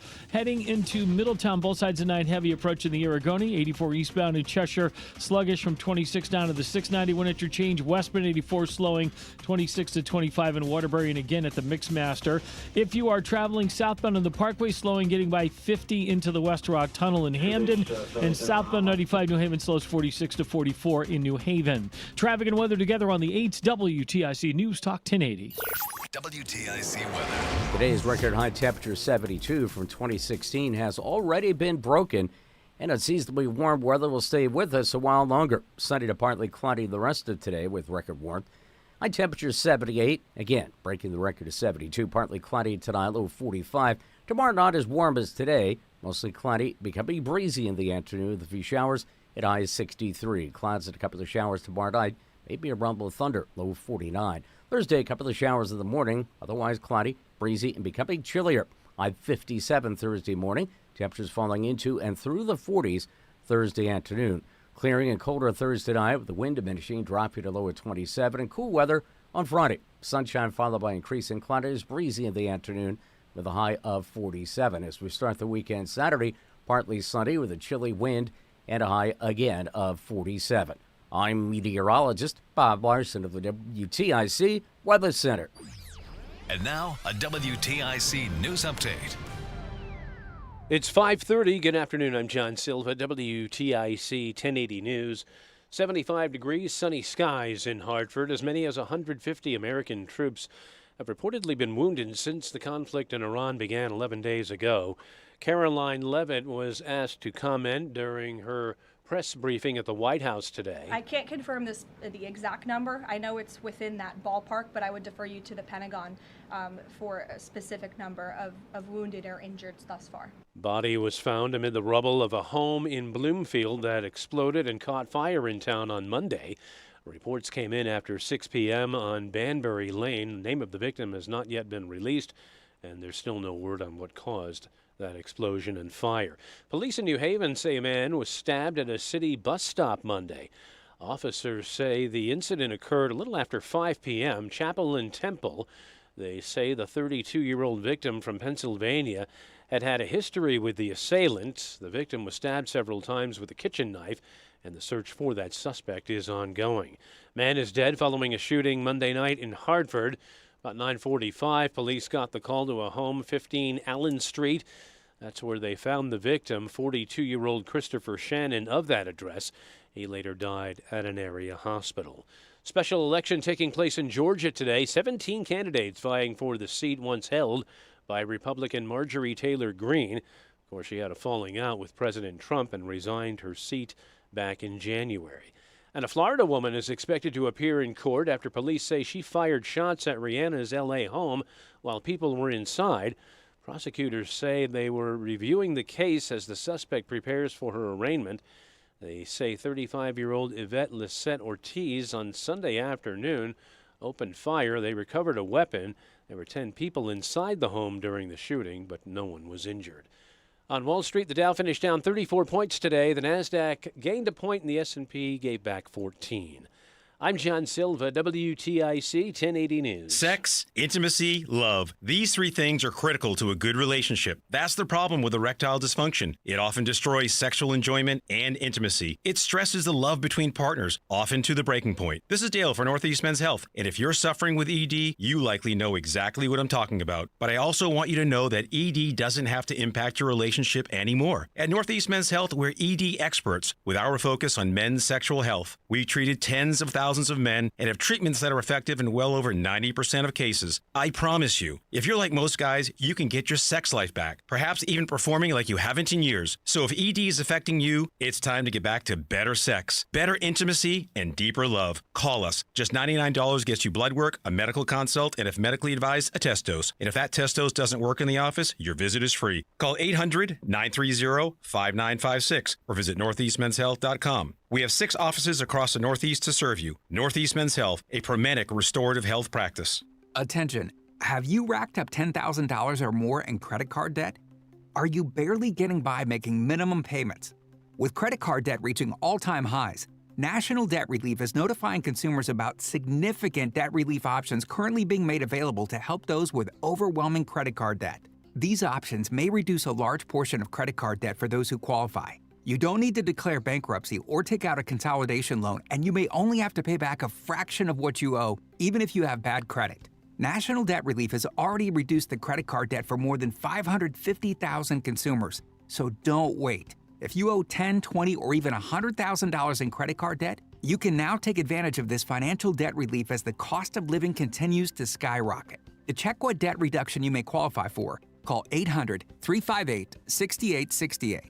That's 800-358-6868.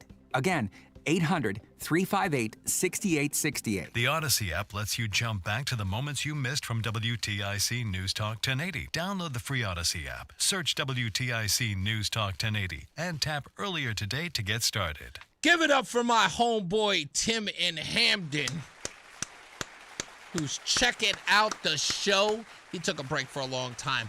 I wonder if he got the fidgets. It's like, like a fiend. It's like, I must have my Reese on the radio. I give him heck. He's in the chat room at the Reese on the Radio Facebook page. He doesn't understand. There's no such thing as fair housing. There's no such thing. You don't understand the word fair. See, I always make this argument. It's like fair is subjective. Who determines what is fair? Is there a system that lays out? Like 1 is 1, 2 is 2. What is fair? Is there an equation? Right? Is it definitive? It isn't. Fair is subjective to you. What you may think is fair housing may not be fair to someone else. So it gets it determined. Who is the sole arbiter? Is it a collective? What if you guys don't agree? So how's it fair? There's no such thing as fair anything. So I don't even understand that. It's like, do I have to explain the basic English language? You guys use the words over and over again and think that they have meaning. They don't. They don't have meaning.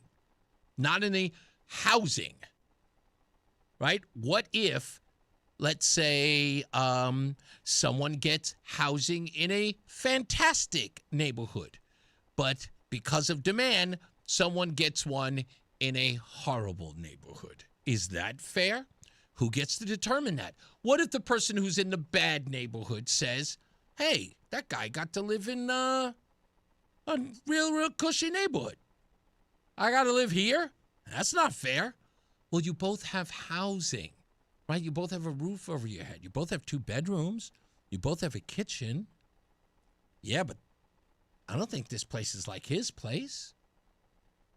Now, I'm using sort of like the most basic terms, like fair housing. What is fair? What particular thing is fair? The rent, the neighborhood, the quality? What does that mean? And when you start asking people the nuances, like, you know what I mean? No, I don't. I don't know what you mean.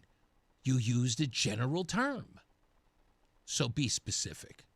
Don't worry. I won't hold my breath. You couldn't possibly be specific. You have no idea what you're talking about. Well aware of it. Also, don't wonder if I hate Martin Luther King Jr. He's dead. What's there to hate? He ain't here. He's not here. He's dead. He's been dead for a long time. Yeah, there's nothing to hate about him. He's been dead before I was born. How can I hate him? Martin Luther King Jr. That's funny. Let's take a check of some more weather and traffic. Let's get you home. Mark Christopher. Oh, by the way, Tim, thank you for being here. You know I love you. Mark Christopher is in the BPS Lawyers Traffic Center. Hey, Mark. Hey, Reese, thank you very much. Well, if you're 91 southbound coming into Hartford, a little slow traffic, 33 down to 32 INB, and again 27 down to 28. A little slowdown again by exit 23 in Rocky Hill. Traveling westbound 84 slowing, approaching the Bulkley Bridge in East Hartford out to 45 Flatbush. 84 eastbound slows about a half mile before 46th Avenue into the tunnel. 2 westbounds a little slow, merging with 84 west in East Hartford. Both sides of 9 tight as you approach the Aragoni Bridge in Middletown. If you're on the eastbound side of 84 in Cheshire, you're running sluggish from 26 down to the 691 interchange. Southbound Parkway delays approaching 50 in Hamden. South 95 New Haven tight 46 down to 44. Traffic and weather together on the 8th. WTIC News Talk 1080. WTIC weather. Cloudy tonight, a low of 45. And tomorrow, mostly cloudy. Again on the warm side, though not as warm as today. It'll become breezy in the afternoon with a few showers moving into the area. High 63 showers, maybe a thunderstorm tomorrow night, a low of 49. A couple of the showers into the lingering into the area on Thursday morning. The rest of Thursday, cloudy, breezy, and becoming chillier. High 57 early Thursday, and then temperature dropping into the 40s by late Thursday afternoon. cool on Friday, but dry. Sunshine, some clouds, breezy, and a high of 47. Right now it is 78 in Meriden, still 75 degrees in Waterbury. It's 76 in Hartford. I'm meteorologist Bob Larson of the WTIC Weather Center. Have bad teeth that need to be replaced? Don't like removable dentures? Worry no more. Come on down to Columbia Implant Center in Manchester any day of the week and ask for the all-on-4 procedure. Call us at 860-643-1898. Hair Volume from New Nordic will make your hair look thick and healthy. Available as a tablet or delicious gummy. Hair Volume is available online at Amazon and at newnordicusa.com or in the hair care aisle at your local CVS.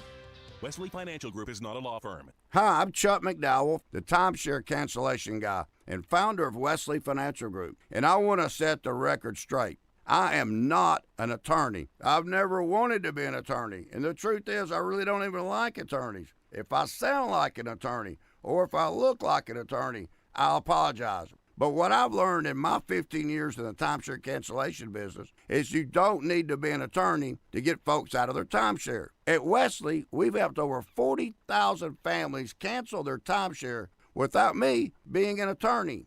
And I want to share with you how we do it. Just give my office a call, and you will not talk to an attorney. And I guarantee if we take you as a client, we'll get you out of your timeshare, or you'll pay nothing. Call now for your free information kit. 800-714-9090. 800-714-9090. 800-714-9090. My name is Whitney Allen, and I'm a widow. My husband, Ryan, died. We never thought we'd ever have to use life insurance, but the unexpected happened. With Ethos, signing up was fast and 100% online. You can get a quote in seconds, apply in minutes, and get same-day coverage. No medical exams, and you can get up to $3 million worth of coverage. I'm grateful we were prepared. Get your free quote at ethos.com/radio. That's ethos.com/radio. Paid spokesperson. Time spent on application may vary. Online health questions required. Wesley Financial Group is not a law firm, and Chuck McDowell, definitely not an attorney. This is Chuck. Do you feel stupid for buying a timeshare? Don't. It's not your fault. You were most likely told you could rent it, and it was a great financial investment. And the deal was available today only. If this happened to you, contact your resort or Wesley Financial Group for help today. Call Wesley now for your free exit information kit. 800-939-1441. 800-939-1441. What's up, everybody? You know who it is. You know who it is. You know who it is. It's Reese on the Radio. Frederick Douglass of the 21st century. It's WTIC News Talk 1080. All right. As I said earlier, tomorrow morning, 10 a.m., everyone will be at the Legislative Office, Room 1E at 300 Capitol Avenue, to discuss this Senate Bill 298. Is that what it is? Yeah, no, sorry, that's the wrong bill. My apologies.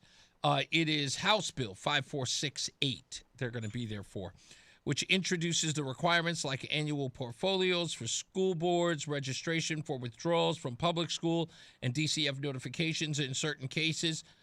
And, of course, this was raised by Senate leaders like Martin Looney, the Children's Committee chairs.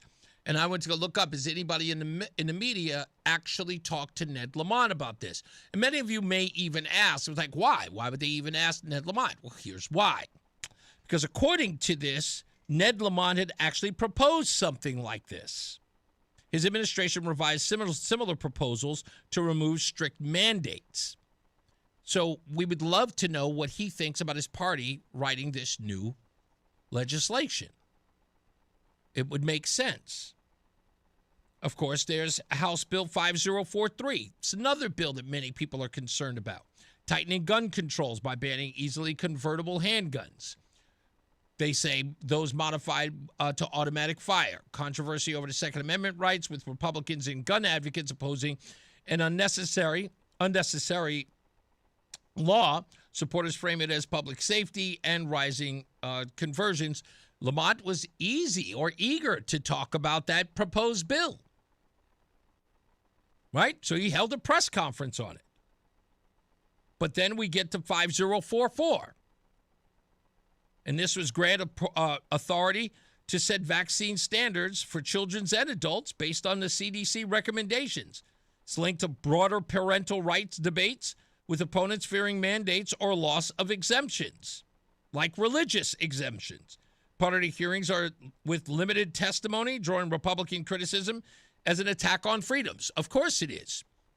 Any questions to Lamont? He wrote the bill, or at least his administration authored it.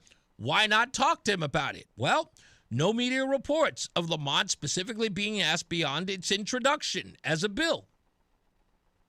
And they say he supports it implicitly, but no detailed public response noted. None. And I'm trying to figure out, these are hugely controversial.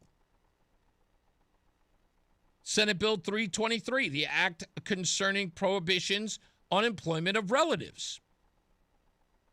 Raised by the Government Administration of Elections Committee, prompted by investigative reports and oversight demands. No media reports of Lamont being asked or commenting on this specific bill. Nothing. Climate Superfund bill. No media. Climate Superfund. This guy wasn't asked about that? This is championed by climate advocates in the environmental community. Democrat chairs Christina Palm and Senator Christine Cohen. Nothing. Nobody asked them. This is Lamont and a climate bill? No questions? I don't know. You can find it odd. I mean, I don't even know if you find it odd. I do. Again, I haven't been here that long. Even I know that's weird. Let's get to the phones. Adam is in Torrington. How are you, Adam? I'm good. How you doing, Reese? What's up, buddy? So I'll see you tomorrow at the State House. I did sign up to give testimony, but I don't know if they're going to let me because, I mean, I plan on bringing the fire for them. So I'm assuming, can I assume that you have homeschooled children or have had?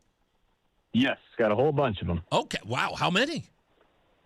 5. Wow. Why?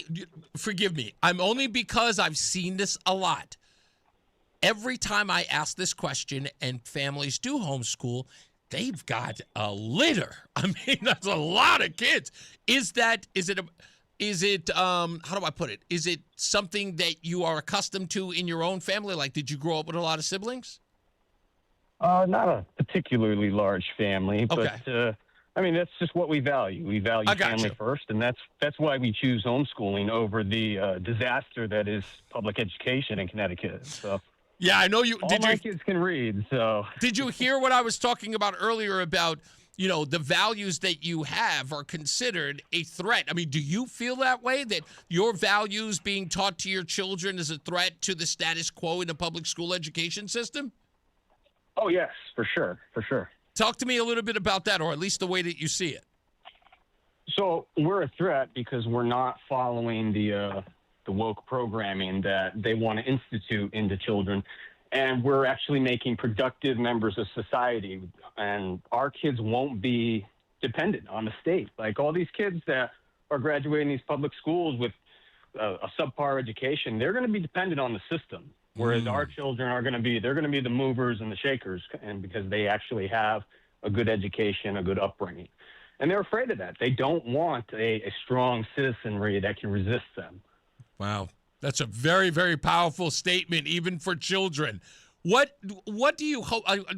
What is your oldest, or do you have like a lot of twins or triplets? What is the oldest age that you are homeschooling at this point?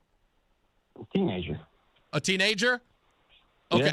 Do you find it, let's just say, I'd say a regular occurrence that teenagers, or at least teenagers who are homeschooled, excel exponentially, like incredibly fast? Like, is your high schooler well on to like being able to dominate in college and things like that? Because we had Deborah Stevenson here, as we know, she had an 11-year-old that went to high school. Like, are you seeing that in other families who are homeschooling their children, that they're excelling at great levels beyond the scope? Yeah, by high school age, you're ready for college as a homeschooler. The school day, I mean, you could really do everything they do in public school in like 2 or 3 hours. Wow. So it's just, it's just the system they want you to be in instead of an actual education. That's just a nice, convenient thing you get out of it. But really, they want them in the system to be programmed to be, good citizens for the state they want to produce. Yeah, indeed. Which is not a democratic republic. We need a well-educated and intelligent citizenry that knows how to think and isn't just told what to think. That's how you run a democratic republic properly. And they don't like that kind of government. If I may ask you, as far as some of the, I don't want to say curriculum, but let's just say some of the values that you teach as a homeschooler.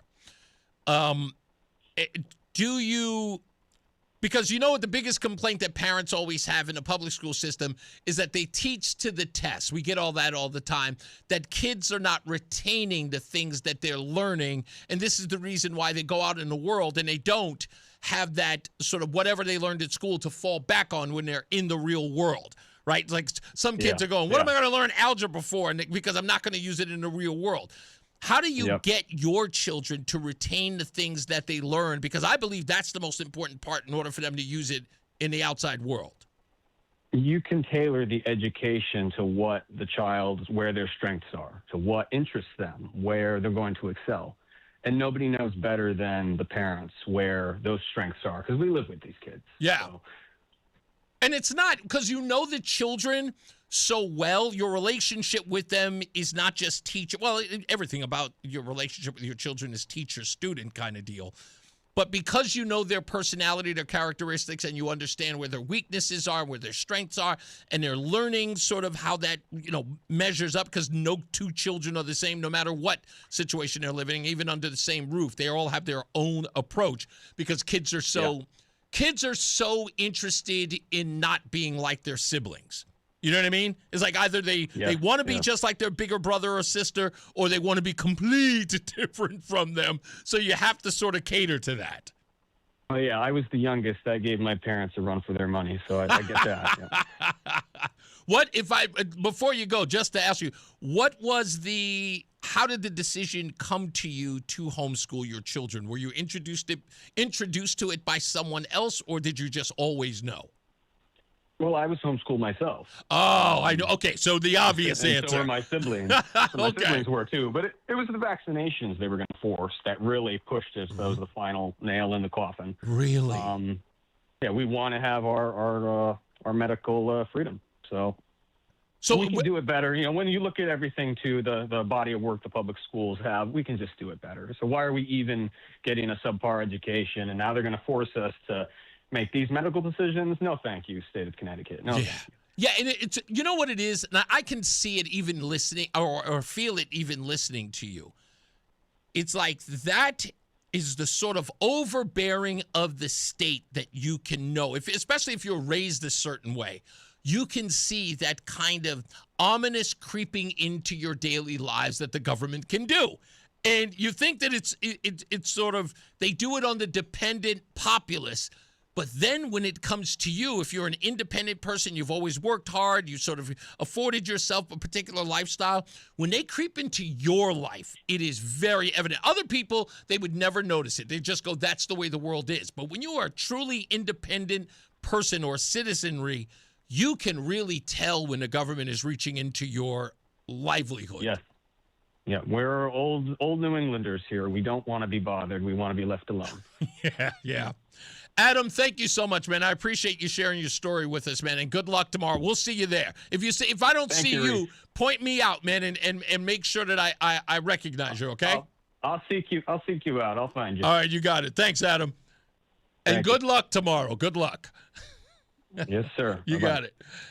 Yeah, I mean, I feel like there's as my pastor told me the other day, he sent me a message, and I was so moved by it, but I also had to yell at him because he said to me that there were so many people in the homeschooling space and in Christian Facebook groups that were talking about me and the show and taking this on, and they were raving about me. And I shouted at Pastor Todd and said, these people shouldn't be listening to my show. They shouldn't be. Those good people, those good Christians should not be listening to Reese on the Radio. But they do, and I thank you guys. I really do. I really do. And I don't know why, but I kind of felt thrusted into this. as I did with D-Quad, as I did with Mimi. So, I thank you. I appreciate you allowing me to be the voice for you out there who are fighting for this. Zach says the problem with 5043 is that switches are already illegal. So if someone can't follow the law, they would follow the law and not get a Glock. Oh, I get. Okay. That's right. Switches are already illegal. Okay, I was missing exactly how you wrote that. They are already illegal. Yeah, so, I don't look to try to explain this to the average politician is ridiculous in so many ways. To have to tell them, and again, it is as simple as this, and I hate having to repeat it because I sound like a broken record, okay? Law-abiding citizens are in its name. They abide by the law. So if you create a law, naturally the law-abiding citizen will adhere. The criminal always breaks the law. You are not going to create a law that a criminal will wake up one day and go, oh, there's a law against that now? And then will change their stripes. That's not how it works. If you are a crook, making laws about stealing will not keep the crook from stealing. In fact, many of them are energized by said law. It's against the law to do that? I want to try it more. People who have no respect for the law will abuse it. That's how that works. With all due respect, they are very similar to politicians. They don't care. They will abuse it every chance that they get because that's what they do. No lawbreaker ever miraculously wakes up because you wrote a new law and says, I better adhere to that. Laws are made to punish crimes. Please just tell everybody you've ever had a conversation with. Laws are for punishing crimes, not preventing them. Okay? The law never stopped a crime. It punished for them. That's what they're there for. You have to understand how that works. And the fact that politicians don't get it, that I have to explain it to them even, blows my mind. That's people. It's weird that people don't understand. It's like creating a law doesn't make anybody do a certain thing. Just doesn't. Anyway, I'm done. It's a broken record. I hate even having to repeat it. These people are idiots sometimes. All right, we'll be back. Don't forget, I will be there tomorrow. So make sure you're there. If you see me, yell out to me so I can get some words from you. I'll be there for at least an hour and a half at best, because then I got to get here and get all of your audio together and do the show. All right? So I appreciate you. As I always say, radio is free, so we thank you for paying attention. Remember to keep JC in your hearts and in your mind. Sean Patrick, we love you and we miss you. Remember that panic is not planning, so plan your work and work your plan. Me, I'm Reese on the Radio. You have a good night, pleasant tomorrow. And we'll see you back here at 2 o'clock, and we'll see you at 10 o'clock in Hartford. Mark Christopher, he's getting you home, so be careful out there. He's in the BPS Lawyers Traffic Center. Good night, Mark. Hey, good night, Reese, and good night, everyone. If you are heading into the Hartford area right now, southbound 91, look for slow traffic, 33 down to 32 A and B. Westbound 84 is a little tight as you move up on the Bulkley Bridge up to 46 Avenue.